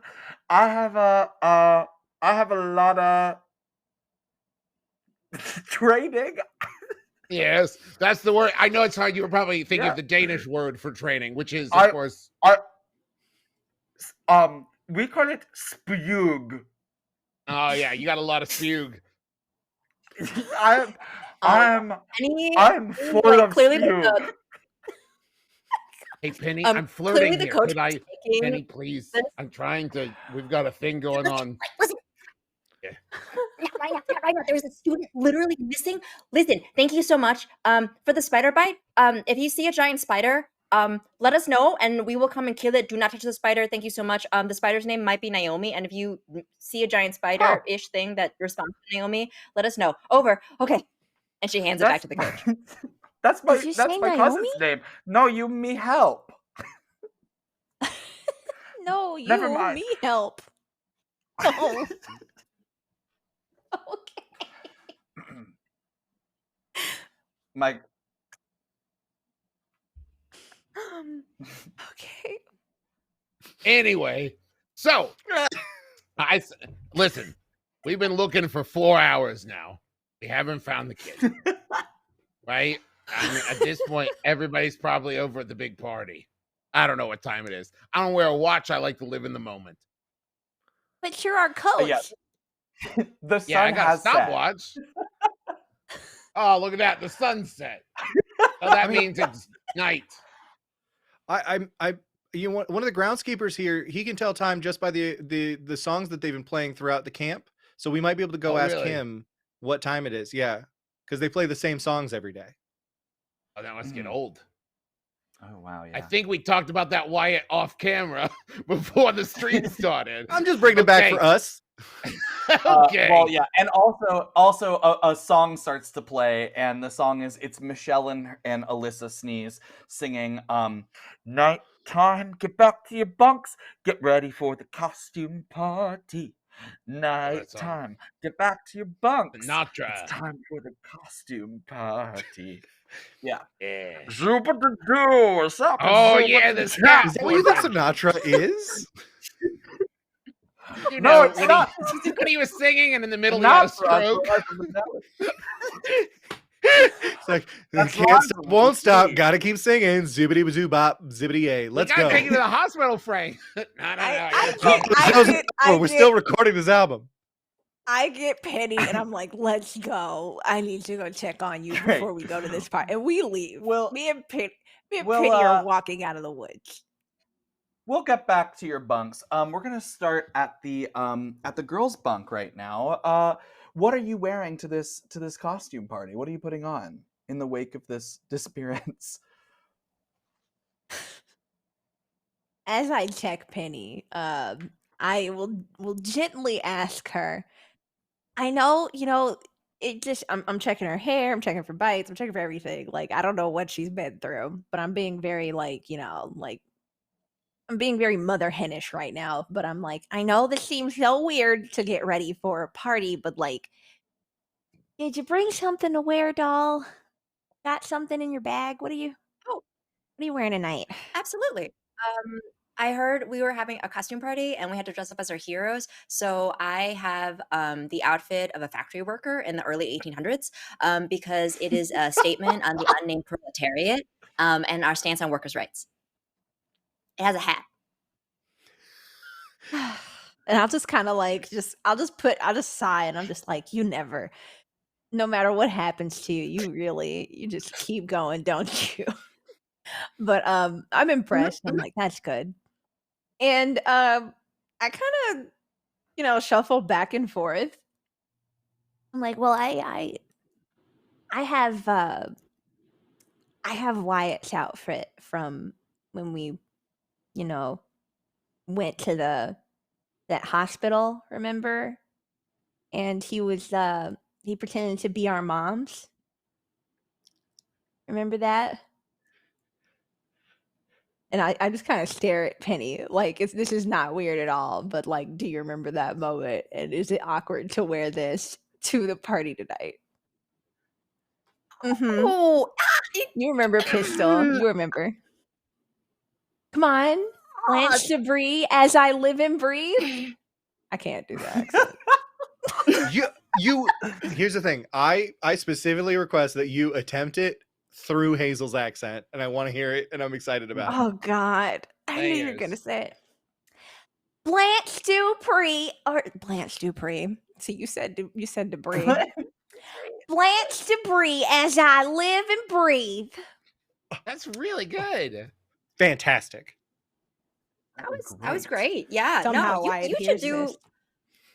Yeah, you please should go do over to the whatever. kitchen. I Great job.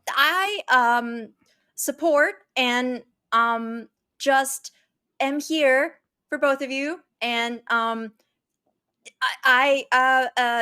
it's things are going well, right? You guys are it's houses and then Penny's just like dissolves into words that are incoherent. And Alyssa Mhm. Alyssa Sneeze comes into the bunk where y'all are because you're in the bunk changing. She comes in from the kitchen and she's like, she's wearing we're gonna say that she's wearing I don't know why this came to my mind, but she is wearing an almost exact replica of the big dress that the woman wears in the Nutcracker, the like bubble scene where that all the kids come running out from under her skirt. She comes in, it's massive. She's wearing one of those and she's like, because I majored in dance at Fordham after I left Slashertown prep, I decided to dress as my favorite ballet character, the Nutcracker bubblegum lady, with the kids coming out of her skirt. Oh, Nice. oh. Were we supposed to be I just cute? remembered her name. Were we Nice. supposed to be cute? Was that this type of party? God dang it! Ah, well, I have a hat. You look You know, at Wyatt her had and so her many dress is outfit about changes. It just felt right. her dress is like 6 feet wide. Yeah. And let's hop over to the boys bunk. I'm actually Wyatt. I'm gonna GM you a little bit, and I'm gonna place you in a different place. We're gonna say you're in the kitchen, cooking, making some food for yourself and prep for the party. What are you making? I am blending hot tamales and cinnamon bears into a cinnamon slurry. It's cold, but it's hot, Ooh, fun. and that's what I love. It's cold, but it's hot. Yeah, we're just jumping into ironic by Alanis Morissette. I see you, I hear you, I feel you, I love you, you're near me. So I'm just making that slurry, and then like right next to it, I have just the blandest chicken breast you've ever seen. Love that. And in the bunk, Coach Rock, what are you getting dressed as again? Ty Burrell, the actor who plays Phil Dunphy on Modern Family. I want to clarify, not the character. Not as Phil Dunphy. Yeah, Yeah. Phil Dunphy. Ty Burrell, the actor. That's great. And Dirk Cruntwood is like, and I'm dressing up as everybody's favorite person, Pete Davidson. And he slaps another tattoo onto his body, another like stick and peel tattoo, and he's like, "Ah, my inspiration." I actually, can I tell Yeah. you, Dirk, I don't know where we're all at on Pete Davidson right now, if I'm being honest. Like, I think, are we still where, it's not, it doesn't matter. I saw a TikTok once. I'm big into TikTok, where he caught a kid who fell off a balcony. No, I think, sure, he could have done that. Who cares? I'm just inspired by the fact that he is like well, first of all, kids shouldn't be thrown off balconies. That wasn't feels thrown. staged. Wasn't thrown. It was at an opera. The kid leaned over the balcony too far. Pete Davidson, he had just started at Saturday Night Live. He was visiting a friend of his who was like in the orchestra, I believe, or something, and he just happened to be there. He caught the kid when the kid fell off the balcony at the opera. Kids shouldn't be allowed at operas. I agree with that. Take. High five, Dirk. They should. Yeah. Oh no, so, the Dirks are high five. Thank you, Dirk. Thank you, Dirk. The Dirk's high five, and when you high five, the sound that your palm makes, like as they make contact, does sound like it says Dirk. Yeah, it's like two Dirks. Dirk. Yeah, that's what happens. Two Dirks. Whenever two Dirks touch, that's why you shouldn't touch Dirk. That's what happens. That's why you don't touch Dirks. Meanwhile, they call it jerking. Wyatt. Yeah. No, they don't. We've never said that. None of us Dirks. None of us Dirks have ever said that. While that's happening, in the kitchen, Wyatt, you're making your cinnamon pepper. What I'm imagining is slurry. Chicken breast covering. Slurry. No, it's a cinnamon slurry. I'm gonna drink that, and I have a very bland chicken that I will suffer through. Oh, I thought you were gonna. But I'm gonna spice it up in my mouth. Okay. Like when you make a mouth hoagie, you just put all the ingredients in your mouth. Yeah. So like mouthful of chicken, top it off with the cinnamon. Yeah. Yeah. That I'm fully stealing from It's Always Sunny in Philadelphia. I will not claim that. Well, before mouth hoagie derails more of this game that has already been derailed, you peek up out of the window as you're blending the thing, and you're looking directly into the girls' into their kitchen. Into their kitchen, into their public area, not being a gross weirdo. I want to clarify. You're not being a gross weirdo. You're looking into their kitchen area. And you see the back door to the kitchen, because there's an entrance from the kitchen, open up. And through the kitchen window, it's sort of strange what you see. You see a man. He looks about 7 foot tall, in a hockey mask, sort of absolutely soaked in blood, step into the kitchen. Yes, Wyatt, I see you have a question.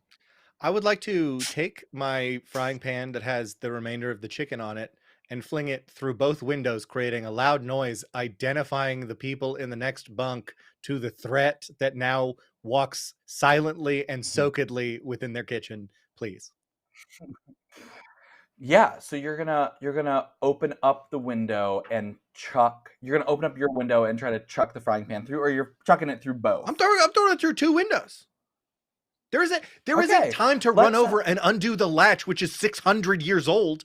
I gotta throw my chicken through both windows via a frying pan. Can I also just say, I just want to say, Trevor, that was classic watching someone when a DM like asks a question where it's like, so you're going to open the window? Like, oh, no. I see what you're trying to do. You won't get me that easily. Excuse me, sir.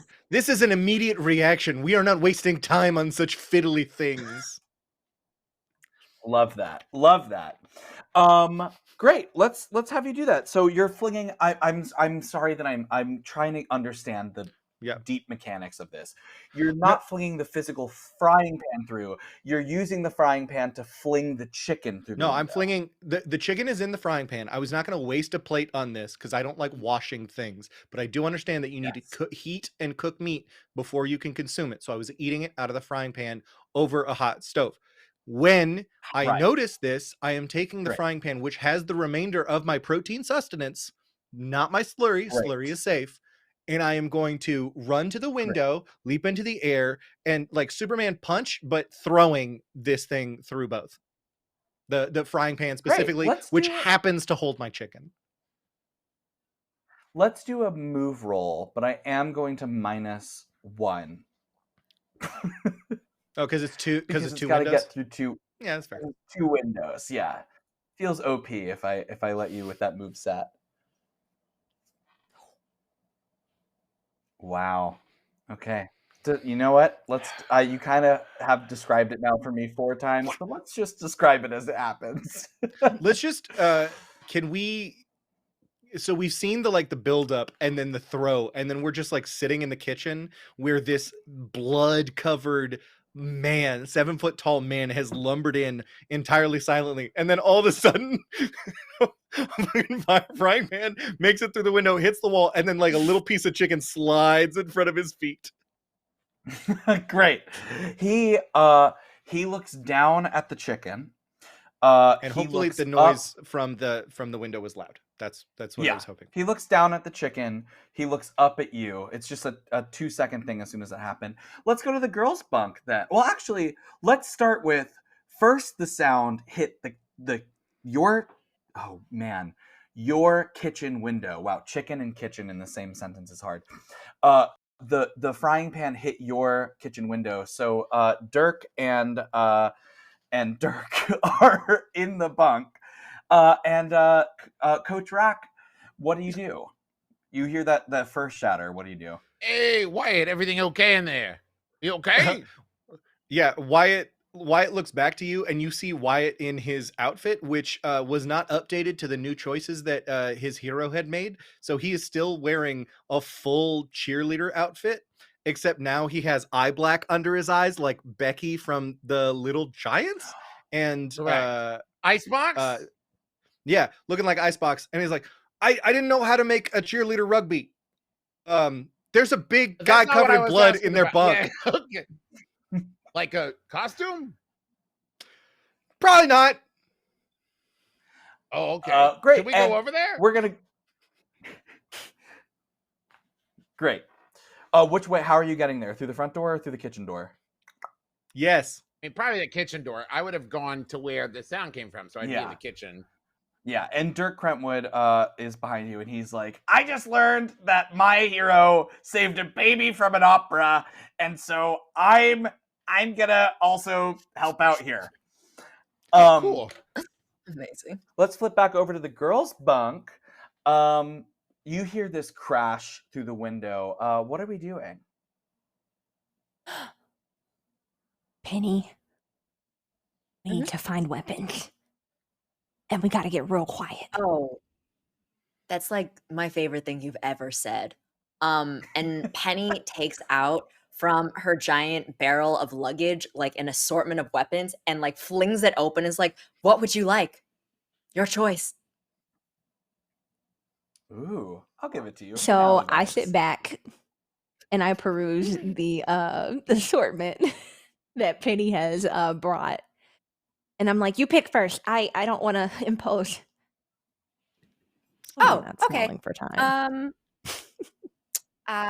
Penny just picks up a kitchen knife. These aren't like super good weapons because Penny's a 15-year-old and so does not have access to the capital to buy amazing weapons. These are what she could basically get off of Amazon. And I'm not gonna lie, one of them is a shuriken from Naruto. So like, weapon is a Great. generous terminology. She takes a kitchen cleaver and she's like, I'm ready. I pick up a slingshot. Love that. You got the slingshot. And then I'm going to have Alyssa looks down and she's like, okay, I do not condone any of this. This is not allowed at camp. This is not regulated. I'm not sure how it got past security. But I'm going to take, and she takes your, from your assortment, she takes a little hand blender. Oh. It's a battery powered hand like whisk thing. What's it called? A mixer, hand power mixer. And she's like, okay. It does double duty. What if I had to cook and be violent? Yeah, that's true. It is scary to hear you say that, but it is true. And what are you walking into the room or are you leaving the room? Where are you heading in here? What do you guys think? I think we should face danger head on and see what happens. But I also is that chicken? And Penny's just distracted by this like a scent of wafting chicken. It smells so unseasoned. I know it's just plain chicken. There's not even butter on this. Bland. Just Oh, God, God, I this is the- smell it too. I think we should, address danger with the appropriate, adult supervision. And I'll look at Alyssa and I'll be like, "You go through the door first, please."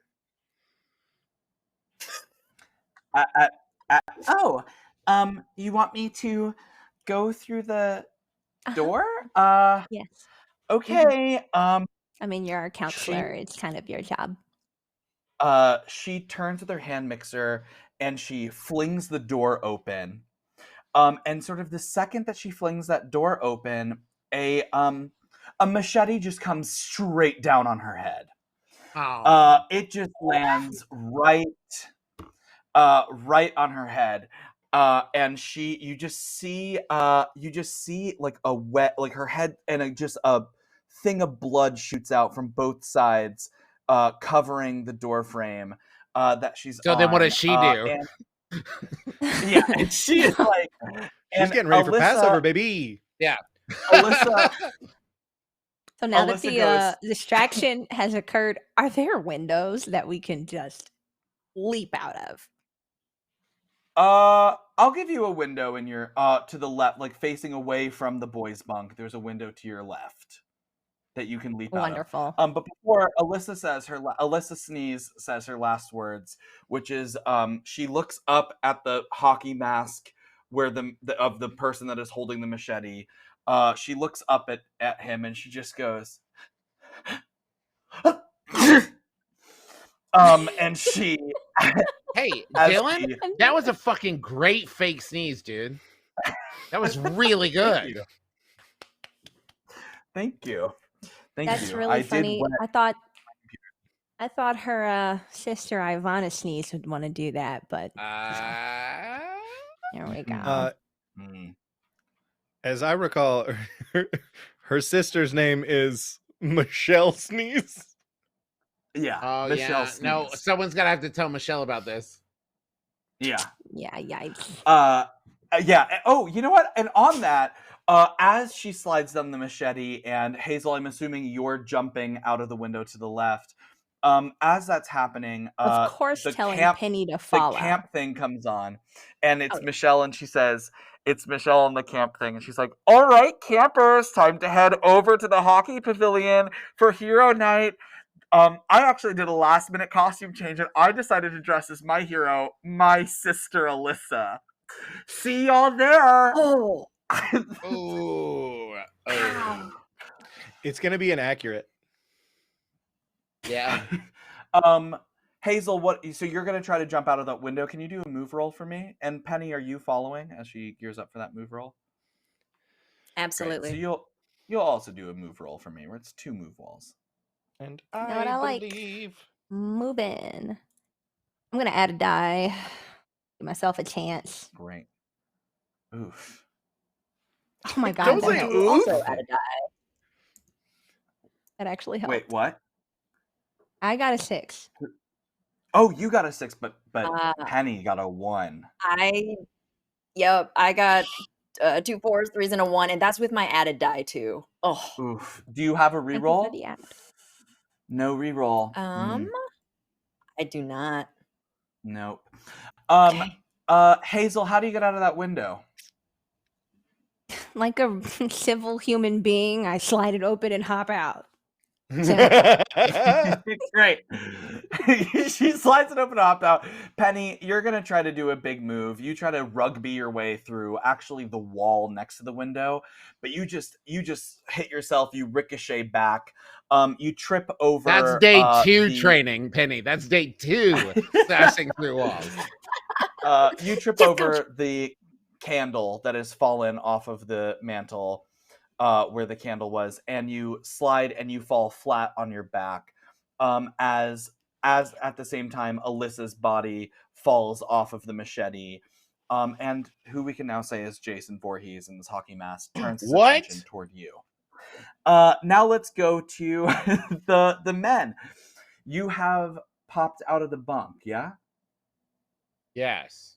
Yeah, we've run out our back door and we're making our way through the kitchen of the ladies' bunk via the kitchen back door area, and that's You our almost direction. said something so fun. I Um, navigated that particular choice of words as carefully as I thought I could. yeah, you did okay. Great. So you're Thanks. going into the back, and are you following, Coach? Yes. With Dirk bringing up the rear. Well, now hold on. I love the rear. Wait, how fast Come is on. Wyatt? Because I have my You guys, we comfortable were away. Oh, athletic that's shoes. true. You are Wyatt and you are both pretty fast. So I'll say that the comfortable athletic shoes give you just a slight edge, and you both arrive at the back door to the kitchen. I would like to just almost add at one the same detail time. to make sure that I have the Yeah. pom-poms from my costume, because they have X-Acto blades hidden on the sticks that you use to hold the pom-poms. I wanted to be real life accurate. Oh, You did love it. that. You got it. You did it only because it's a finale, and only because it was mentioned in a previous episode, and the attention to detail is inspiring. Great.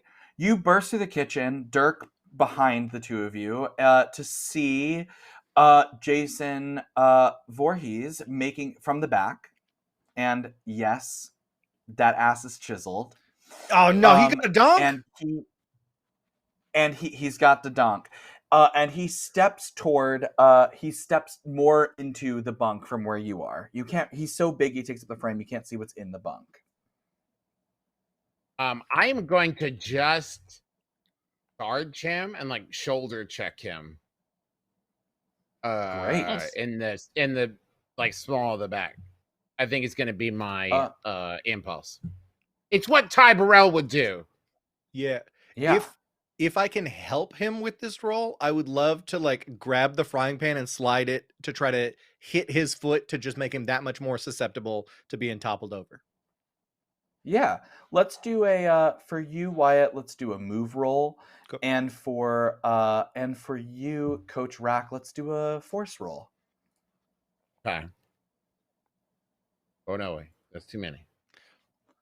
I think I'm actually gonna hinder you on this one. Oh, I've got a reroll. I'll use it. great. Why aren't mine rolling? Is that mine? No, that Or is was, that yours? Is that Wyatt's? where are yours? Why aren't they rolling? Roll. No. Hold on. Let me restart the page. Everybody be cool. Be cool. Everybody be cool. Hey, I know everybody's thinking about not doing it, but can I ask you real quickly to be cool? Thank you. Why aren't you rolling? I'm hitting all the buttons. Okay, wait. I see. I got it now. Hey. No, wait. That was just Nope. one, though. Oh. This one. This time for sure. Yeah, there you go. Got it. Oh, shit. I'm going to use my reroll. Hold on. I'm going to use my Oh, reroll. Hell yeah. Yes. Get it. Get it. Didn't work. None of them. Ooh. A lot of ones, though. Wyatt, you did succeed, so you're going to get to describe how you actually wind up helping. Oh, you have an added die. Would you like to use an added die and roll one single dice? Sure. Oh, no! Oh, that's rude. What a That is so fart in rude. the face. That's very rude. Wyatt, because you rolled a 6, I'm going to let you say how Coach Rack failed and how you kind of helped a little bit. Okay. So I think he goes for like a full tackle and like impacts Jason, but you see like his weight and momentum shudder sort of around him forward, like and jiggle into and onto him, but he is immovable, as if he is like weighted and rooted deep down in the earth. Then as he takes a step and turns towards Coach, who's still like wrapped up on him, he goes to take his next step, and a frying pan slides just under his foot, and he like shifts and starts to fall. I don't think he falls all the way down, but I think he falls enough to give Coach an opening to either get away or try to take him down. And Coach, what are you gonna do in that narrow opening? You know what I'm gonna do? I think having hit him and it was immovable, I'm just gonna grab. Am I still in the kitchen? Yep. Okay, I'm gonna grab a bag of flour and throw it in his face. From behind him. Well, he must have turned now. Like I tried to shoulder to. I'm trying to get it in his eyes. You know what I mean? Did he not turn and look at me? I hit him and he just kept looking forward. I'll give you. You hit him. Well, his eyes are focused on Penny, who's on the ground. Does he have eyes, or is it just a vacuous hole where the mask recedes? You will find out when you pull that mask off, I guess. We've done that before. It didn't work out well for us. Yeah, well, what do you think is going to happen this time? I'm going to leave it. I'm going to put him in the fucking ground, man. Jason turns toward you, and you're going to do the flower? You want to do that's a move roll, and I'll do +1 for flower. +1 for flower. I love that. Okay, how many do I have in move? I have 4 total +1. That's 5. Math. You have 5? Yeah. No, you have 6 total. Because it's your body's 3. Oh, okay. Wow. Jesus. What? Doesn't matter. Hey. Oh. Hey. Do you have anything else? Nope. No. I'm not good at this game. That's all there is to it. Anybody want to help Coach Rack? No. Anybody want to help Coach Rack? You are incredible. Coach Rack. I am happy to. Dice, because we're all in the Dice same are room telling a story, and we need to reject that. Yeah, you see him. You see. So what you see is Jason turn away from you, and then you see him. You see. We'll say how you fail. You throw the bag of flour, but you're holding it with the bag that is not open, the side that's not open, toward Jason, and so the flour actually gets all over you. It was so fast, so impulsive. So you just see a little my flower Ty Burrell costume pop up. All over your Ty Burrell costume. You see the bag of flour fly up, and Penny, what are you doing as you see that flower pop up? Penny is going to take the artichoke candle that was on the ground that she tripped over that betrayed her, and she's going to lob it straight at Jason's face. Great. Is the candle still lit? Oh, absolutely. Great. Angel, not the candle near Penny. Great. And I feel happy here. Let's do a move and a force because you're throwing and you're throwing hard. All right, that's 6, 3, 9. God.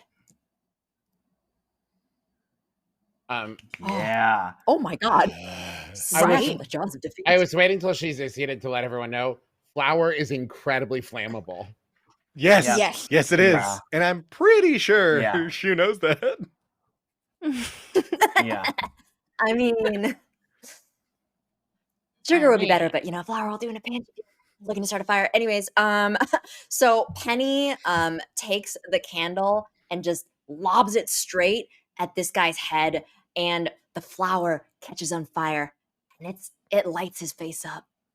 Yeah, it does. The flour lights his face up. It lights the bunk up. Luckily, I'll give you the benefit of the doubt here and say that you have stepped just out of just a little bit behind. That Coach Racket does singe your costume. And so you are sacrificing your Ty Burrell that was set costume. Warren. Ty Burrell burns up. and now you're just wearing your little white tank top that you wore underneath the costume. But so just the shirt has burnt up, but now the cabin is on fire. I'm also going to give Jason on fire, sort of his mask on fire, sort of clambers past you, Penny, and out the front door where Hazel, you see him turn. You see him turn as he's like stumbling out, still holding his machete. He didn't drop that. He's cut up some of the cabin on his way out. And you see him beelining toward the hockey building, which isn't too far from where you are, where you also see just throngs of kids in their hero costumes marching on into the hockey center. Guys, we gotta go get Michelle Sneeze and warn all those kids. And I You hope Penny betcha. just hopped out right now out of the fiery house. Ooh. Penny does, but she grabs the faux fur and attaches it to her cleaver and starts swinging it around to make a makeshift weapon. Awesome. What other Ooh, weapons fun. are on the ground? I would like a weapon. What weapon do you want? I want a fencing foil. You got one of those? Or brass knuckles? I'll take those. Oh, there's got to be a Weird. brass, I'll give you set of brass brass knuckles. knuckles in that set. Brass knuckles are Yeah, there. brass Yeah. knuckles. Sick. Brass I- knuckles you could definitely buy off Amazon for like But Penny 2 is day not Prime. definitely your have brass ordinary knuckles. child. They You're right. they're a little hot to the touch because the cabin's on fire. Yeah. Wyatt, do you grab anything? I got I'll my be right back. pom-poms, I'm gonna grab motherfucker. a I'm good to drink. I'll be go. right back. Sorry, I didn't Oh, mean to right. curse at you. Yeah. I was just excited. And Dirk Crentwood comes out and he's like, he comes in, and he's like, "Whoa, this place is on fire! Whoa, what did I miss?" And he picks up the slush from the kitchen and he's like, "Oh God, this is cinnamon slush! I love this!" And he takes a sip. And he's like, "Nom, nom, nom, nom, nom, nom." And he's like, "Cool, what's going on?" He I don't want to sees. be anywhere near Dirk. I think he sees me standing in the kitchen of a building that is being overtaken by fire. I'm holding pom-poms in my hand. I'm wearing a long brown wig. And I say, "Dirk,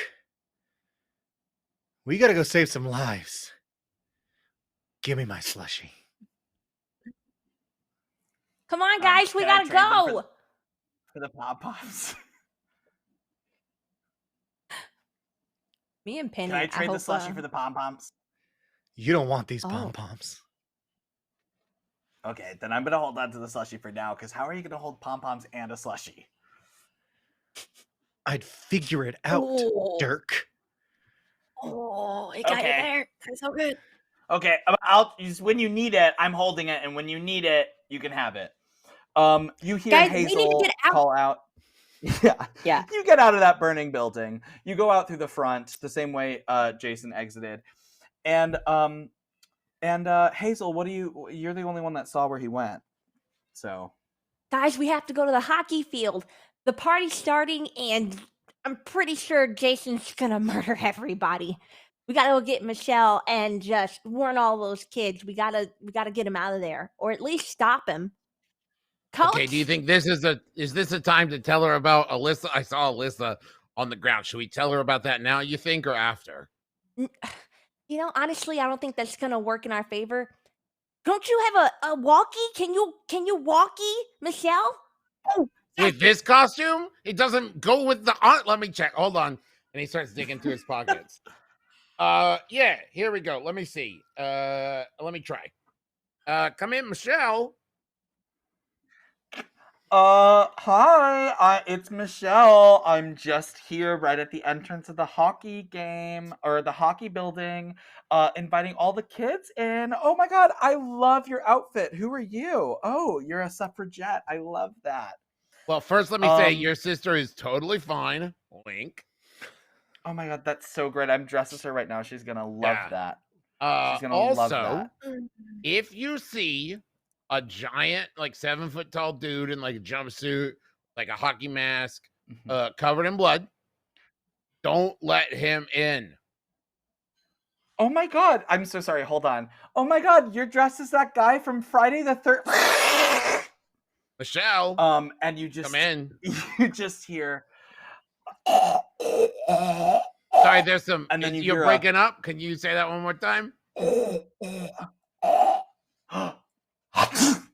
Oh no! No! And the walkie goes off.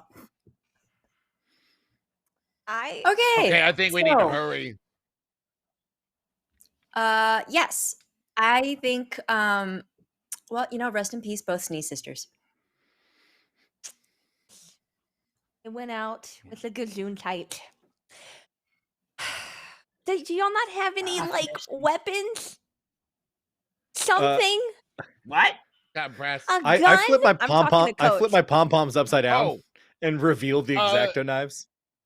I mean, over in the sports That's great, pavilion, Wyatt. we've got like bow and arrow.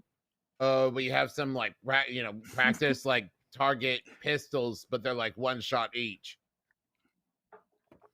Okay, let's just go. Let's go. We're going to the hockey field to take down, or the hockey building to take down Jason. Yeah. Is that what we're doing as a family? I think so. I don't As a think we have family? time. But Are we a Okay, that's family? that being too said, rough. I have one. I'm sorry, Dirk. If I What have the one fuck did you bullet, just say? I got one shot. I'll do it. You're coming on a little too strong. What? I'm sorry, Penny. What did you He just say, said Dirk? something. No, I Derek. said we're gonna go kill Jason as a family. No. As We're two acquaintances. bunks. And that's We're you. You're the we're two acquaintance. bunks. This is my coach, and though I respect him, he is not a member of my family. I love Shu. That I hurts, dressed but up it's as fair, Shu because Shu is. I dressed up as Penny because Penny is my hero. And my very dear friend Hazel and I, we just met. She's awesome, but we're not we're not family. We're not related. We're acquaintances at best. Dirk, you have been Wyatt, just around orbiting us. You're not a member of the family. You know what I mean? Lead check. Uh, Lead check for me, Wyatt.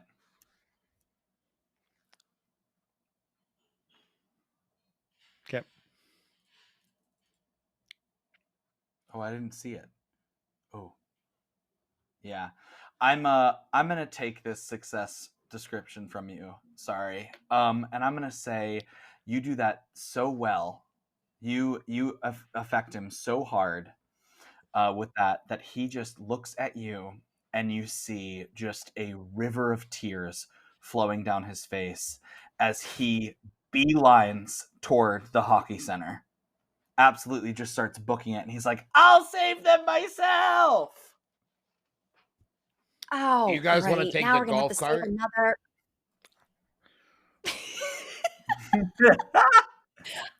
I've looked away and I'm just like, yeah. Yeah, let's take the golf cart. Okay, we'll take the golf cart. We'll take the golf cart. Wyatt, Yeah, let's take the. never mind. Not right now. Let's just go. Great. Okay. You hop in the golf cart, and as you are, We passed Dirk. you absolutely passed Dirk. Are you heading? You're heading toward the. Dirk is like, That's so good. You're Can I heading steal toward my the hockey. slushie back from him as we pass? Absolutely. Guys, you guys are so mean. Hey, I'm already hurt. Great. You're heading toward the hockey place. Yeah, is that where you're driving, Coach Rock? Because you're driving the cart. Correct. That's what I was headed for, Great. unless there's another plan in place. No, I love it.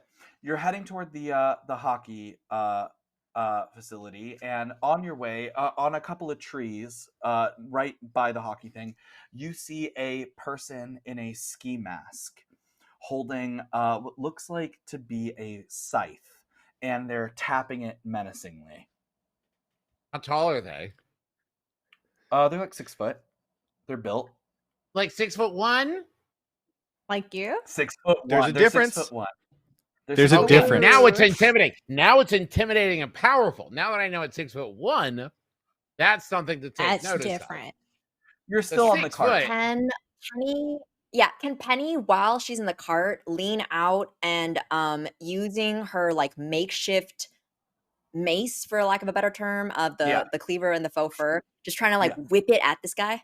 Yeah, for sure. Can you roll a? We'll do double stat move and force for you. And plus one. Plus one because of weapon. All right, move, force. That's 9, 10. God, watch me fail. I guess this I'm just 10. worried that it's the camp chaplain. Oh, Okay, describe what happens. Penny like whips it around very quick. She's like leaning out of the golf cart. She's like picking up speed, and you can just almost see like sparks fly with how fast she's whipping her cleaver, and she just throws it at this guy's leg. It locks in on itself, and now we're pulling this guy in the golf court behind us. Great. Dragging You another can- guy. The hockey mask flies off, time and it's you okay. recognize this man as he's being dragged immediately. As well, he says it. He's like, "Oh my god! I was just dressed as my favorite hero from the Mighty Ducks. I was just wearing a Oh, ski right. mask. Ow!" Ah, damn it. And Albus? Oh, this is I'm bad. Severus. I'm Severus Broth Breath. What's my name? Broth face. Severus Face. Broth Face. Sorry, it sounds like a slur. It sounds like a slur every time I say it. I don't like saying it. I wish I could say I'm sorry. Anyways, Penny like realizes the mistake, does a wave with her cleaver thing to hopefully loosen him. Yeah, it loses. I'm not gonna make you roll for it. It loses him. And as it Sorry. loosens him, you pull up right to the entrance of this hockey facility at the front door. That's a great way to sink a roll. Yeah, it was a great way. Do we see signs of carnage? You're at the entrance. The door to the entrance is closed, but the sign of carnage that you do see is you see that Michelle has been skewered to the next to the door, through the neck with a machete. I don't stop. She's I pissed. gun it through the door. I mean, it's a golf Great. cart, so it's not like super powerful, but As I don't know we what like that- bounce through the entranceway, I look At up and say breakneck quietly, speeds? probably only Hazel will hear. I was like, I thought they exclusively said no necking at this party. And Ah, I get Wow. it. You Oh wait, I think he's trying to make a point. Quietly. What about that? Is that anything? That's good. Yeah. That's good. Okay. That's Thank good. you. That's great. Anyone you else want to get take a into the- stab at it? Ooh! She's family. She's family now. Kotrak, you said that you go straight in. You go straight into the center of the hockey facility. You open up the door, and it's eerily quiet. You can't see the ring from there. It's just the lobby. There's a door to the right, a closet that just says hockey equipment, and to the left there is a little hallway that would lead into the main hockey center. But the first thing you see is on a bench in the center of this hockey center lobby is Dustin Upstream, and he's writing very intensely in his little journal, and he's like, "Yeah, this is gonna be great. This is gonna be great. This is gonna be a great story." And that's what you walk in on. Dustin. Psst. Dustin. Yeah. Yeah. Wait, sorry. He takes out his headphones, his little headphones that are connected to his Walkman. He's like, "Sorry, what?" Your demeanor would say otherwise. I don't know why I'm now doing your voice.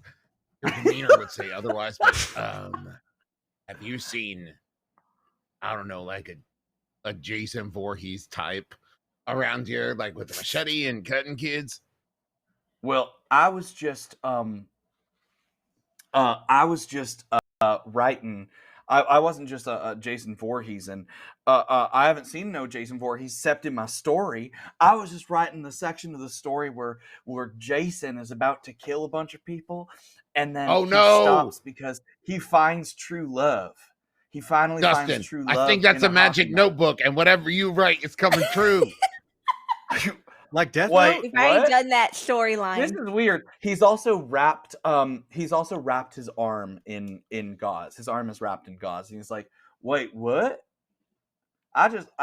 Magic notebook. But in my other pages it says that Luke downstream finally kissed me, and that hasn't happened yet. Now, So, wait, hold I on. don't know Your about- name is Dustin Wait. Up Creek? Was that it? Stream. No, Dustin Dustin. upstream? I'm Dustin upstream. And I And like Luke I downstream. like a boy named Luke downstream. Yeah, yes, Okay. yeah, home. Capulets and Montague's up in Fate here. and Shakespeare. Yeah. I love it so much. But I need you to write in your journal that all of the Jason Voorhees instantly die, Nice. and she slowly brings up her cleaver. Please do this. Yeah. This is really weird. I don't think so. And he Wait, closes his and notebook. write that I'm 6'1". Oh. Oh. Sure, Coach. He writes in his notebook, Coach Rack is 6'1", but and you're expecting magic to happen, and you really hoping, but it doesn't. No magic happens. Damn. You do Always not been turn to 6'1". 6'1". You're right, Wyatt. And I just need to believe in myself. he's like, I don't think this is a magic notebook. I got this Height from my is a mama. state of mind. That's very deep. Or is it very All All high? right, guys. We need to stop getting I'm just distracted by this obsessed with Dustin downstream kid or whatever, and we need to find the threat. Listen, What threat? There's a Dustin. threat? And Penny starts shaking him. You need to make sure that things, like, I need you to change it so people stop dying around me, because I don't think I can handle it anymore. Okay? All right? Like, Wyatt has lost his memory of the most beautiful girl he knew, which is Hazel. He doesn't even know who she is anymore.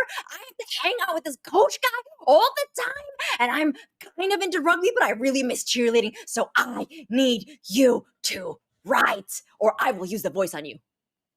What? Penny, the sun's getting real low. I don't. Sun's Yep, getting I don't. real low. I don't think. Girl. I don't think that me writing in my notebook is gonna really change anything. It's not gonna Should change. we burn the nothing. book just in case? With my Or story like about stab- Jason falling in love? With my Jason Have falling something in love? through it, or Guys, something. I'm telling you, nothing's gonna change. And as he says, you see a machete just sort of cut right through. Why would the he write that in his center of- book? of him. And he's like, oh, and his mouth just starts dripping blood as he's hoisted up on the machete, like skewered, and flung off the machete onto the side of the wall, where he smacks it, and he looks down at Jason and he just says, I hope you find love. And he dies. The coach is just gonna back up the golf cart, and it's a slow, like, Right, you busted into the golf cart. Yeah, we're all having this conversation on golf cart. Run him Yeah. over. It's all on the and golf hit cart. him Now over her friends to shake carts him. don't go Like that she's crashed still into like, the lobby. I had to Yeah, back. it's all- I gotta this back whole up thing to was get in a the golf run cart. at him. Hold on. We gotta. I'm like, do it. I'm like I yelling. need a little "Run bit him more. over now!" It doesn't have a lot of horse. I just need a little more. Beep, beep, beep. Okay, now I gun it at him. Oh wait, And you as kids, wait, you kids, hop as off, you're hop backing off, up- hop off. As you're backing up, you hear. Stop! You're running over my foot. You're running over my foot. Well, move, Dirk. And Dirk ekes his way like around the golf cart, and he sees Jason Voorhees, and he's covered in blood and a dead Dustin upstream, and he's just like, holy shit! All right, Dirk. Time and place, bud. All right, kids, hop off. And then I gun it I hop at off. Jason. You're gonna gun it at Jason. Cool. Let's do Yeah. a force, and a I keep doing force and move. Oh, we're gonna make this a program and a move check combined in that stat. That's okay. So that's 4, 6 total. Yep. 1, 2, 3, 4, 5, 6. Maybe my first successful roll of the evening. Let's see. No. Why would you can't say that as you. Oh, God. But I think I have something, failure. right? Don't I? A complete You can failure. add. I believe you can add 2 die. So you have 2 That add a is? die. Oh yeah. Uh-huh. You can Yeah, I'm you gonna can add add 2 those 2 die if you dice. want Oh, this to be the special. moment of how you remember the Squunch this coach. fool. Oh, you know what? Is this the 2 die from when I was coached by a coach? If you want to use it, That's- in this Coach by moment, coach. sure. That's another thing that you have. Yeah, you know what? Right. I would like to succeed at something. I remember Yeah. he taught me how to drive. Blah blah blah blah taught me how to drive. My sister was significantly older than me, so he taught me how to drive, and I remember him saying like, "Hey, if you're gonna go, go." But that was mostly about turning right at a red light. But I take it right now in this moment to be about gunning it to hit Jason with a golf cart. Great. Let's do it. No, I Does continue not. to not roll a single 6. The only time I rolled a 6 is when I blew a whistle to stop Penny from killing a kid. That's the only time That was I've important. succeeded. That's a great success. It's a great I'm just saying, your success. guys' Yeah, game sucks, and it's all broken and bad, and I hate it. That is so Every funny. guest says that. You That's because they all die. I feel like you floor Yeah, it. you're right. You know what? I really want to hear you describe a role, and I in this game I give the people that succeed the things, but I really want to hear how you fail this.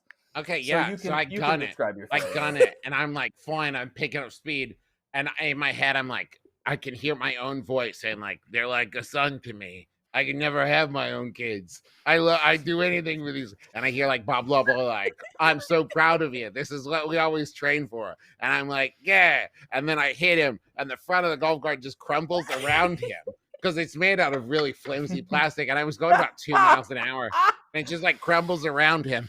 And as it crumbles, it basically just eats my face is pressed up against his tummy. Luckily, there's a roof on it, but I'm just like, bleh. And it's not fast. I don't get hurt, but I'm just like, oh, and I'm just like right there now. No. Amazing. He Wow.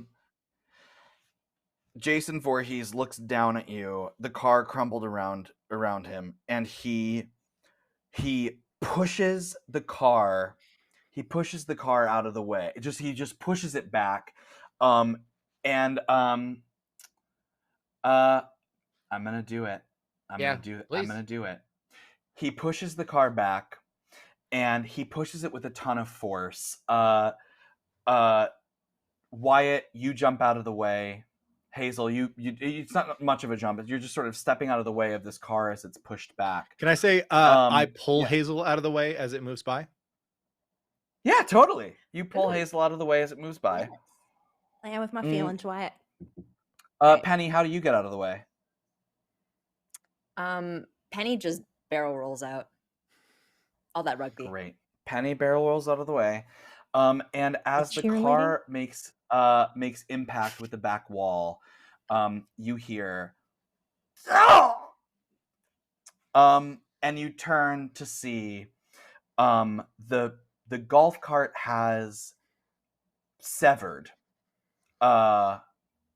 Dirk Crentwood because it's pushed him up against the wall so hard that now his top half is just sort of on the back seat, and he just looks at you guys, blood beginning to run down his mouth, and he's like, I feel like you've known me the longest. Because I was in the first episode. What's an episode? What's my life? And I just wanted to say that even though you made it abundantly clear that you never considered me family, I still always considered you. And then he like awkwardly slides off the he slides off of the side of the golf cart that he was on, and he just sort of lands at Wyatt's feet.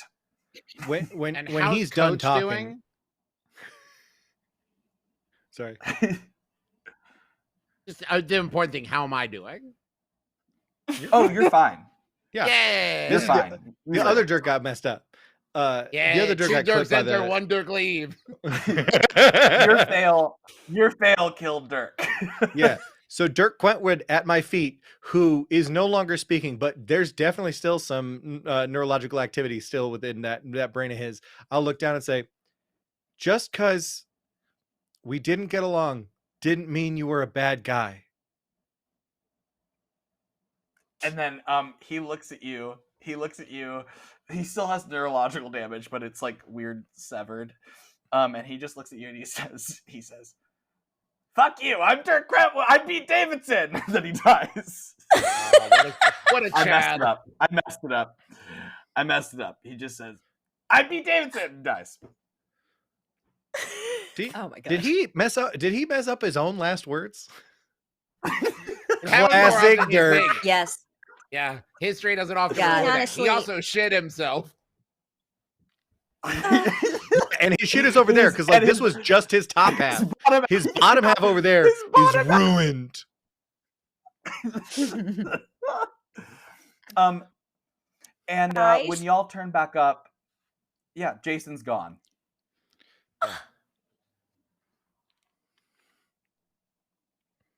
As long as we can all agree that we were equally responsible for this child's death. I'm gonna. I'll walk over to Coach.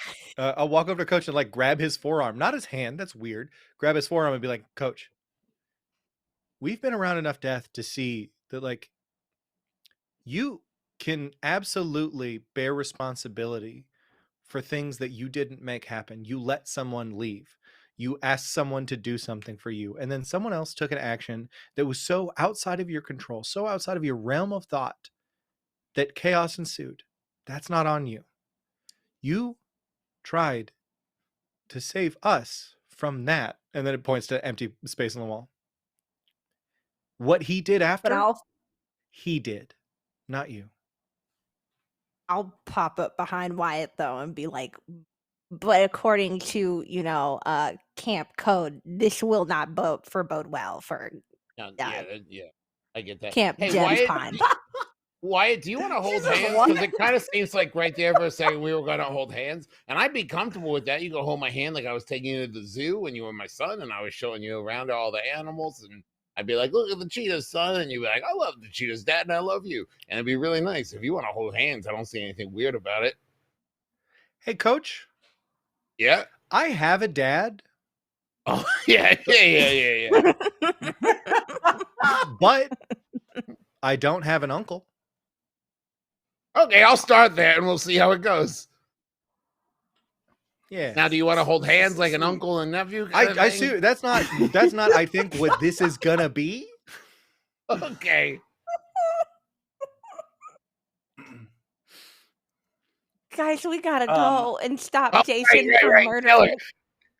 Yeah, I sorry. didn't want to interrupt Absolutely. the bonding here, but I've think never been Penny's able to gonna have children it of my down. own. I don't know if I've ever mentioned more that to you It's guys. true. He hasn't. Penny has gotten on top of the And- golf cart and is like looking around to see if she can see Jason.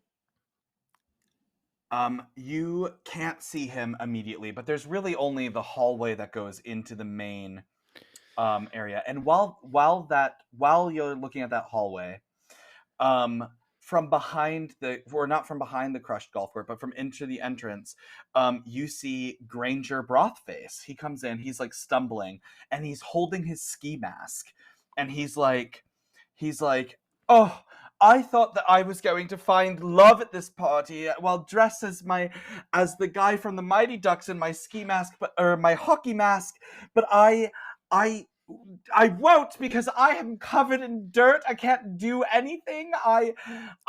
This is your fault." And he points at the four of you, and he's like, "You have all ruined my night. You have absolutely ruined my night.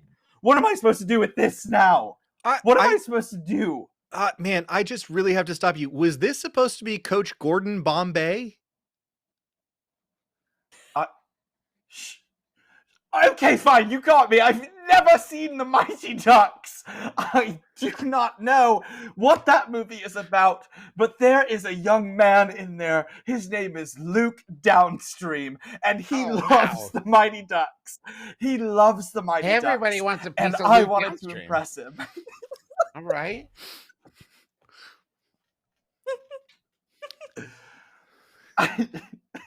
It's a good movie. You're not missing out.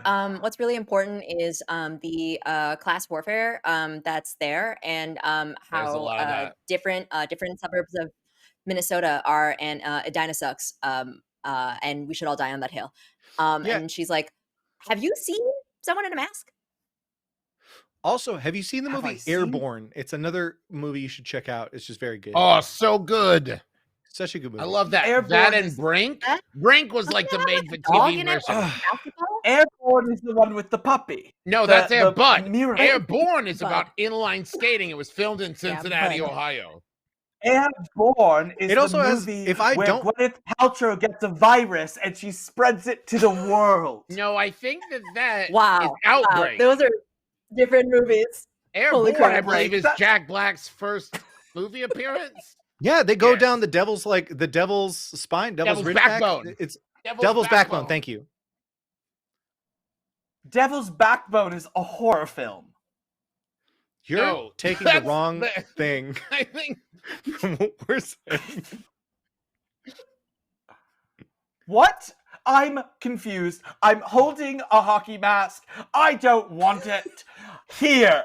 He throws it and he's like, I'm done with this place. I'm done with this school. Now I'm going to go straight in there and I'm going to just Wait.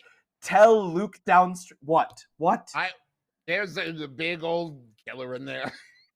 So I would not go in there if I were you, and I'm an adult.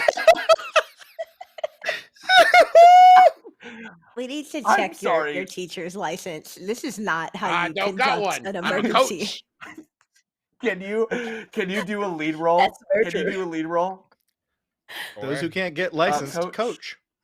Yeah, and it's mostly birthing that he's experiencing. Let's see, lead roll is 6 because I'm a coach. That makes sense. Yeah, he's Tula, fully licensed. Kind of coach. You can do it all. What up? Don't go in there. What do you do? How does that affect him?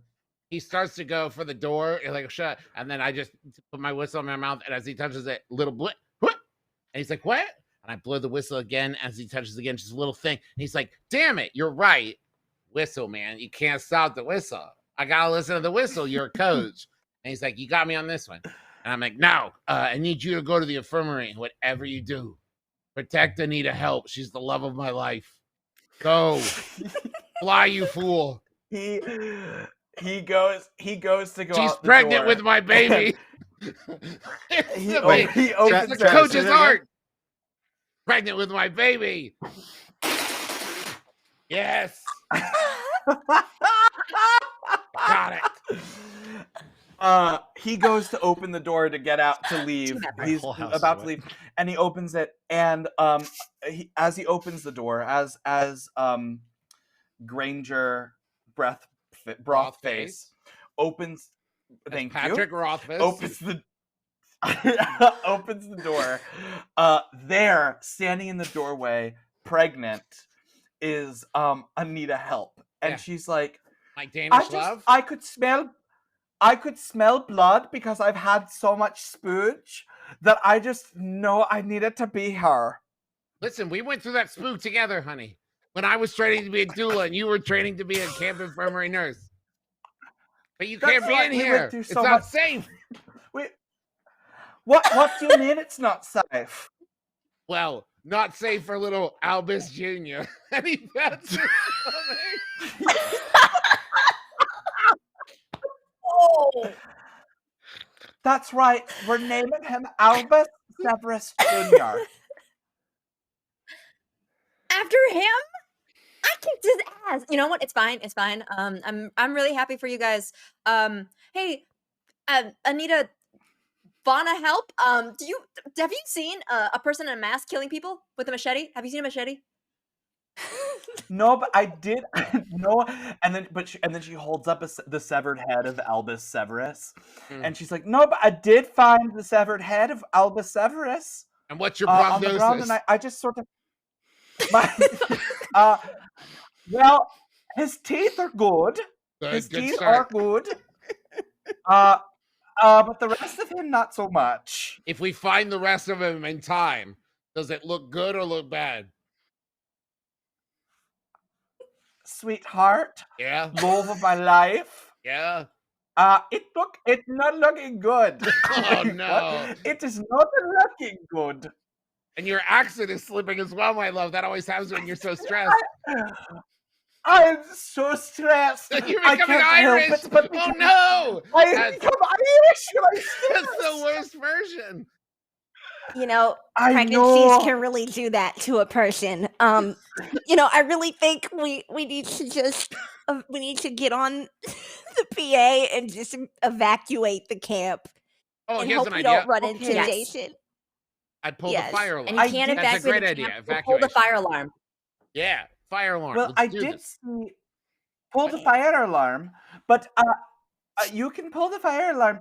I did see through the window into the hockey place. Now that you mention it, the window that looks into the hockey rink, I did see like just a tall man just sort of standing there.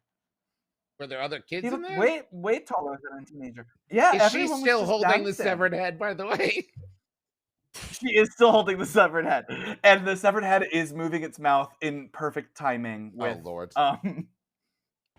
Was this tall uh, man also covered in blood? You know, he was, but it looked like a pretty good costume. I think he was just one of the rugby players. But now that I'm seeing you, who I saw in a hockey mask, and she points to Granger Brothface. Now that I'm seeing you, I knew that you were going as a Mighty Ducks character. I've never seen the Mighty Ducks. Don't ask. Honey, we watched I'm a it little- together last week. Don't you remember? She fell asleep. She's Yes, and pregnant. you She know, doesn't have to remember anything. those ducks She has were foggy mighty. brain. That's true. I get it. Mhm. No, foggy Yeah. brain's my foggy brain. Foggy brain helps my brother. I miss him. Is there Yeah, he died. is there anything that could start died. a fire? He Like, was friends I with just blah blah want- blah. Sorry, go on. I'm ready. Wait. I'm ready for Penny to burn it down at this point. Please. There's, Do I find magic? I'll give you this as a game. Yeah. There's no fire. There's nothing that could start a fire. Right. All that there is in this room is the hallway into the party, and there is like a sign that says like equipment into presumably an equipment closet, and everything else is just soaked in blood. But that's all that's in this room. There's nothing. There's Everything. and there's the Okay. hockey mask on the ground. That's all that's around. I'm gonna pick up the hockey Okay, mask. I'm is gonna open the there, equipment. Oh, sorry. Okay. Okay. You guys. I was gonna I say, will- is there any non-dairy creamer? Because that's also super flammable. There is no non-dairy creamer in the hockey rink. Is there any sugar? Anything remotely Go flammable? You're not to gonna No. the find- unless you equipment open up the storage. closet. What do we find in the closet? Great. In the equipment. Yeah. You open the equipment storage and you find a hockey, like 5 hockey sticks, and a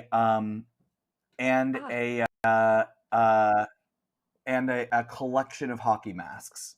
That's what Oh, you great. find.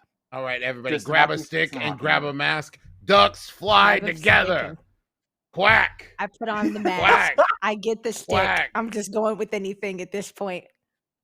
Let's Yeah. go.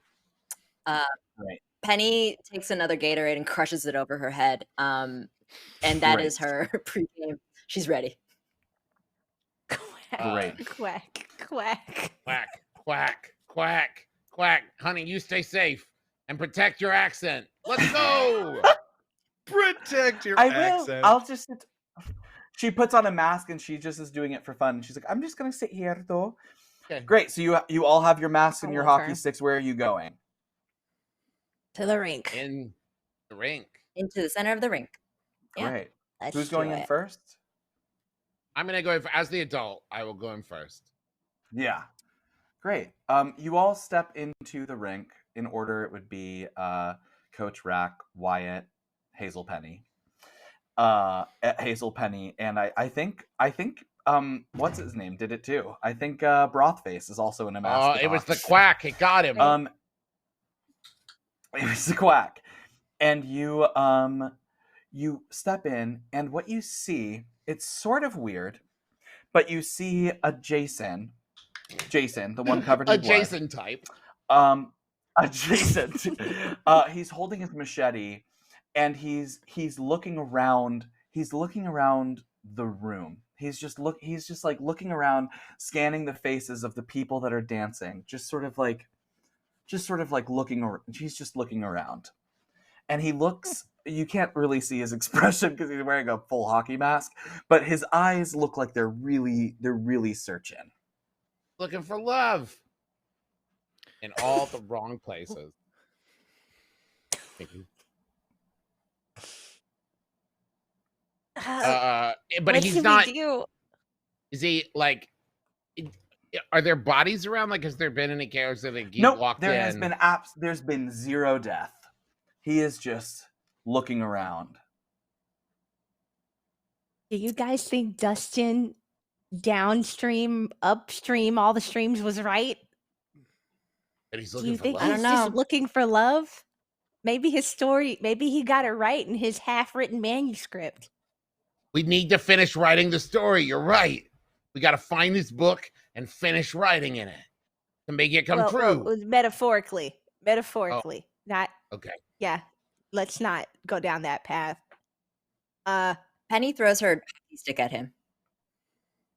What? Penny You're throws her hockey stick at him. Great. Penny, Let's do please. let's make that a let's get that for you because it's we're gonna do a calculate check because you would have to understand the aerodynamics of a hockey stick, and a move. All right. Okay, so my calculate would be my check, which is 5, and a move, which is body is 3, so that's 8. Oh God. Great. Okay. How would you like to hit him?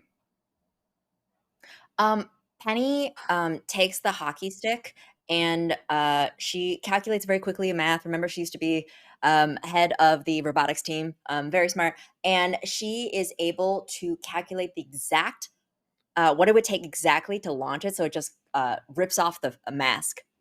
Doesn't hurt him, just Great. rips off the mask. Great. I Uh, react like, oh no, but when I see it happen, I'm like, wow, Penny, such What a great restraint. shot. Great. You successfully do that. You whack off the mask, and you see What? as the mask whacks off, you see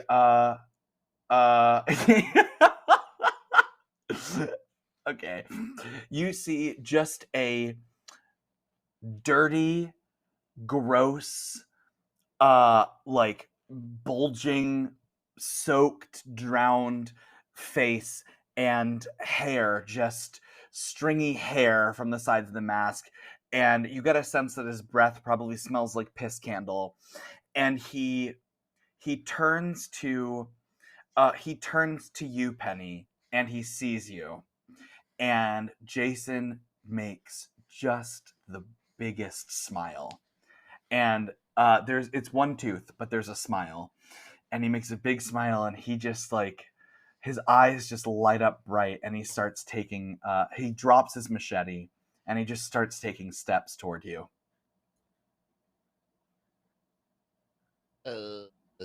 I stand in front of Penny and I'm like, back, you beast. You stand in front of Penny, and he looks right at your hockey mask, and he lets out he has an even bigger smile, and he gets closer and closer to you. I turn to the DJ Mhm. and I say, hey, put on Air Supply. I'm all out of love. Great. I'm And all and it out go of and love. yeah. I'm lost with- And I step in. I'm Great. like, hey, No big guy, hey." DMCA, because we're not Great. doing the real song. Yeah.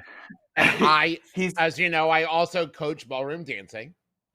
yes, you Step do. in Oh, and just start Yeah. leading him through the floor Yeah. to the Great. opposite end where the exit is. I'm like, Great. I'm leading. He's following. Great. And can you do a? Oh yeah. What would you like to do? I'm gonna go find the Zamboni. Great. Yeah, we'll say the Zamboni's just in the corner. Are you? Hell Is yeah. anybody going with you to the Zamboni? Absolutely. Great. I'm following my friends. Well, Great. friend and acquaintance. You get on that. What are you doing on that Zamboni? Well, it seems You like have the a plan, coach is Wyatt? leading. Yeah. Oh, yeah. So the coach is leading the big bad guy to the exit, and then the coach is going to duck out at the last possible moment, and we're going to make him as flat as possible. Yeah, I'm all about this. So I see you guys loading up with the Zamboni, and I'm leading him into a big empty space, right? And I want to end with a flourish where we like spin out, right? You know, dip and then Yeah. spin out. Can you How do we help can Wyatt? you do Dance. can you do a charm? Can you do a charm a charm and a move check for us? Together. Okay, so that's 8 dice total. Coach Rack? Yeah. Yeah. I believe in you, coach. And what about my comfortable shoes? Do they help at all? You're wearing skates, Your bud. comfortable shoes they'll give you a +1. Yeah, +1 more. Okay. You're a coach, I guess. Yeah. Yeah, there it Ooh. goes. Oh, Great. Wow. Can you describe 4 of this those. gorgeous dancing and how you get him sent away? It is full blown, like Mr. and Mrs. Smith level, like intricate. Like we are bobbing and weaving, we are flowing, we are moving. Like it's beautiful. It's like this is our first dance as a couple at our wedding, and we've been like choreographing this for 6 months. And we're like, there were times where it got a little tense because I wanted it to be flashier, and like he wanted it to be a little bit more tasteful and romantic. But eventually, with the help of our choreographer, Lambeau, we were able to find the perfect balance between those two styles, and like absolutely just like nailed it. And then like part ways, and I'm not gonna lie, there's a part of me that I get caught up in the moment too, right? Because it's so romantic, so perfect. The music's there, the lighting's there. I'm caught up in it, and then the Zamboni comes. Great. Do you hockey face kiss him or no? Does that not happen? No, not on the first date. Come on, man. Great. No, Okay. I gotta get to know him first. See if we have stuff in common. See Yeah. if the chemistry's even there. We might just be friends. You slide You have him. a pregnant wife. That's right. You spin him, who is now in the doorway crying at how beautiful that dance was, like happy, proud tears, and she's just like, his dancing is so good. And Jason, as you twirl him toward the Zamboni, Jason spins. Y'all are driving the Zamboni toward him. Hazel, Wyatt, just want to check in with y'all. Are you next to each other on the Zamboni? Like, what's happening? I feel like Penny's very uncomfortable being restrained in any way, so I would assume we were. Great. And who's got their finger on the lever going toward Jason on the Zamboni? I'm driving the dang thing, so all the other It's Wyatt. manipulations. Great. I feel like, yeah. So the Jason spins, and you see him happy, and you just hear an echo from this beautiful dance, a sound of an old woman that just says, he found love. My son found love. And then sort of like Cinderella style, a beautiful like golden light begins to shine all around Jason as he twirls and keeps spinning and spinning and spinning and spins down into a little spider, a giant spider, really, about a dog-sized white spider, which you all instantly recognize as a spinner. But you also recognize this spinner as absolutely not Naomi. And then it pops up and it bolts. Now it's very fast. It bolts out of the doorway. What do you do? Can I swing my cleaver at it? You can swing your My cleaver at cleaver it. Yeah, mace. swing your cleaver at it. Cleaver mace. All right. I'm guessing that's another force and move check. I'm gonna help. I'm gonna Yeah. blow my whistle. It's It a stopped spider. people before. I know, but twice now I've been able to stop people from doing things for blowing my whistle. We have set the precedent that the Yeah, that's whistle great. stops people from doing things. It's what a whistle I is love born it. to do. Oh, Whistle man. while you work. Thank you. That's a lead. Would that be a lead roll? That's a lead. Yeah, that's a lead roll, and I'll give you +2 because for whistle. Thank you. You're welcome. Nice. Okay, so that's 6, 9. Okay. I got Oh. Yes. That's great. What would you like to happen? I want to swing the cleaver just so it cuts off all of the legs of this spinner, but leaves it alive. Great. Absolutely. And you're whistling to like stop the spinner. Yeah, I'm assuming. Yeah. To draw the attention. Great. You whistle to do the attention. It's just enough time. The legs of that spinner come right off, and it goes as it collapses to the ground, legs sprayed out. Yes, Wyatt? We're still on the Zamboni. Yeah. I'm gonna flatten that thing. Great. Yeah, I'm not even gonna make you roll for it. That thing is smushed. The thing that Penny wanted to keep alive, but now you and Hazel have gone too far. You have. Did you wait? You wanted to keep it crushed- alive? Wait, hold on. You wanted to keep it alive? Oh no. I think death is always an option. Let's go. Zambonis Right. can go up to 9 miles an hour. Go blue. My Yeah, friends that's right. And And are you know so what? Hey, dark. like it might have survived the crushing weight of a Zamboni driving over it in the dirt. Probably not though. The Zamboni, the creature screams as it's smushed, and its tongue flays out, and blood squirts everywhere. Yeah. And as that happens, you notice that the room is really quiet. And sort of the instant that thing is smushed, you see that everybody that is at this dance party is looking straight at the place where it was smushed. And they all look sort of eerily calm and shocked. And then it's a little weird, but you notice that none of you recognize any of these people that are in there. There's about 30 of them. And they all look at you. They look at each 4 of you in the eyes, and then they all go, "Yeah!" And sort of all at once, they all turn inside out.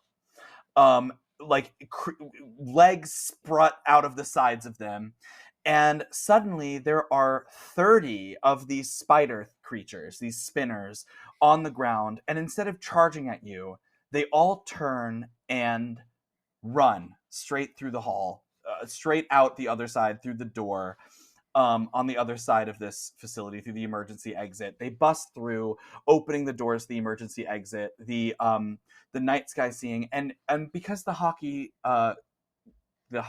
facility is at the edge of camp, there's a road, and you know where that road leads because it's the road that took you there, and you can see all of these 30 spinners running on that road and down exactly in the direction of Slasher Town.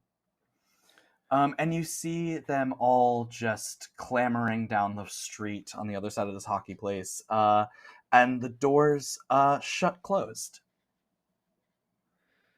It's great, guys. We broke the egg sack. Ugh. Yep. I don't. We made more spiders. What? Wait, hold The on. fuck? I don't know what it. What? Hold on. It's a long story, Coach. Wait, does It's this a long mean- story. Does this mean that Anita Help also became a spinner? No, is Coach's No, wife Anita okay? help. Anita Help actually important. runs in. She was in the doorway crying, and from all of that happening, Coach Rack, you turn to her and you hear a slight dripping on the ground, and she just says, "My water broke." Don't worry, I've got the spuke for this. and that's where we're ending tonight's episode. Ah! I'm so glad you brought it back. Ah! Yes. End of season 1. Wow. Oh wow. Wow. We've got big plans for Fun. Coach Rack in season 2, guys. Stick around. We're We're gonna develop. Huge Let's plans. focus on him. Huge plans. I want to get us out of here as soon as possible to give our team time to go because we went way over. But can we just do a quick introduction all the way around, starting with you, Wyatt? Hey, it's me. I played Wyatt. My name is Trevor. You can find me at on Twitter at HOWIETT or my D&D podcast, Plunder Blunders. It's silly and fun, but up above me is Chelsea. Hi, I was Hazel, who's severely conflicted right now and confused. But you can find me at Chelsea Bites on all platforms and here on Play Dead on Mondays, right before Slasher Town. And we're gonna head on over to Penny. Hi, everyone. This season, I have played Penny. My name is Shu, like the shoes you wear. You can find me on all social media at Hello There Shu. I'm a comedian, writer, a joke of a human being, and I play Penny on Mondays here, and I also have a game of Blades in the Dark on Thursdays called Stool Pigeons. I am GMing for my first time. I had my first session. It was very exciting, and so you can come check us out there as I make plans that my party just ruined. It was really beautiful. I'm glad for it. Anyways, to our magical guest tonight. Oh, hi. My name is Travis McElroy. I played Coach Dirk Rackman. And I hope, Dylan, I followed the script you gave me. I just tried to follow it exactly how you had written it, and I hope it went that well. I am a podcaster. I do My Brother and Me with my brothers and Adventure Zone with my brothers and my dad, where we play games. And then I do a podcast with my wife called Schmanners, where we talk about like etiquette and the history of etiquette and how it applies today. And I also stream as well at twitch.tv/the Travis McElroy. Yeah, it was an absolute blast. Thank you all so much for having me. And thank you for letting me absolutely talk too much. And derail at every chance. Thank Just you. enough. Travis, you're amazing. Thank you so much for being here. Thank you. I'm Dylan Garrett. You can catch us every Monday here on Slasher Town.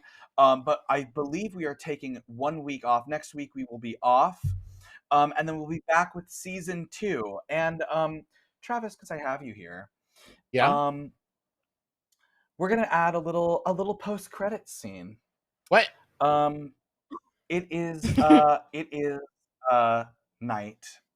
It's about a week after you're back home in Slasher Town. You have your wife, Anita Help, rocking in the rocking chair, holding the baby, and you see the baby and smile at her. And you walk back into your bathroom, and you brush your teeth, and you shave your face before bed, and you put on your nighttime deodorant, which you do for your wife. And you're looking at yourself, and then you open your mouth really wide, and you have the same exact fangs as are seen on the spinners. And you give yourself a little devilish smile as your eyes turn the same shade of yellow of the spinners. And in the back of your throat, there's 2 little dangling epiglotти. And you give a little hiss. And then you snap back into being a person again as your baby begins to cry in the other room. And that's where we're ending. Thanks, y'all. See you in 2 weeks. Have a good night. Yay! Sound stirs things up.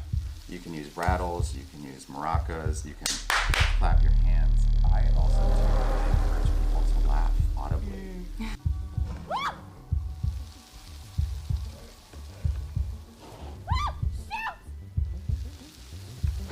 Why are you not shooting? What are you doing?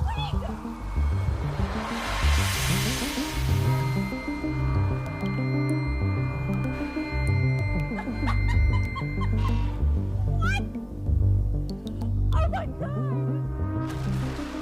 Also, like the idea that these mummies are kind of popping up like, you know, Night of the Living Dead style, like traditional zombies. Also, though, the hand kind of reaching out from the ground is such an iconic 1950s kind of like B-movie image.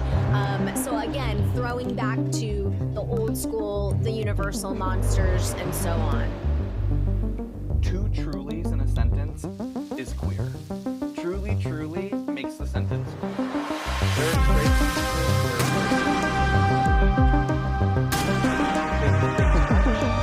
they smile. They hear each other. I'm here for it.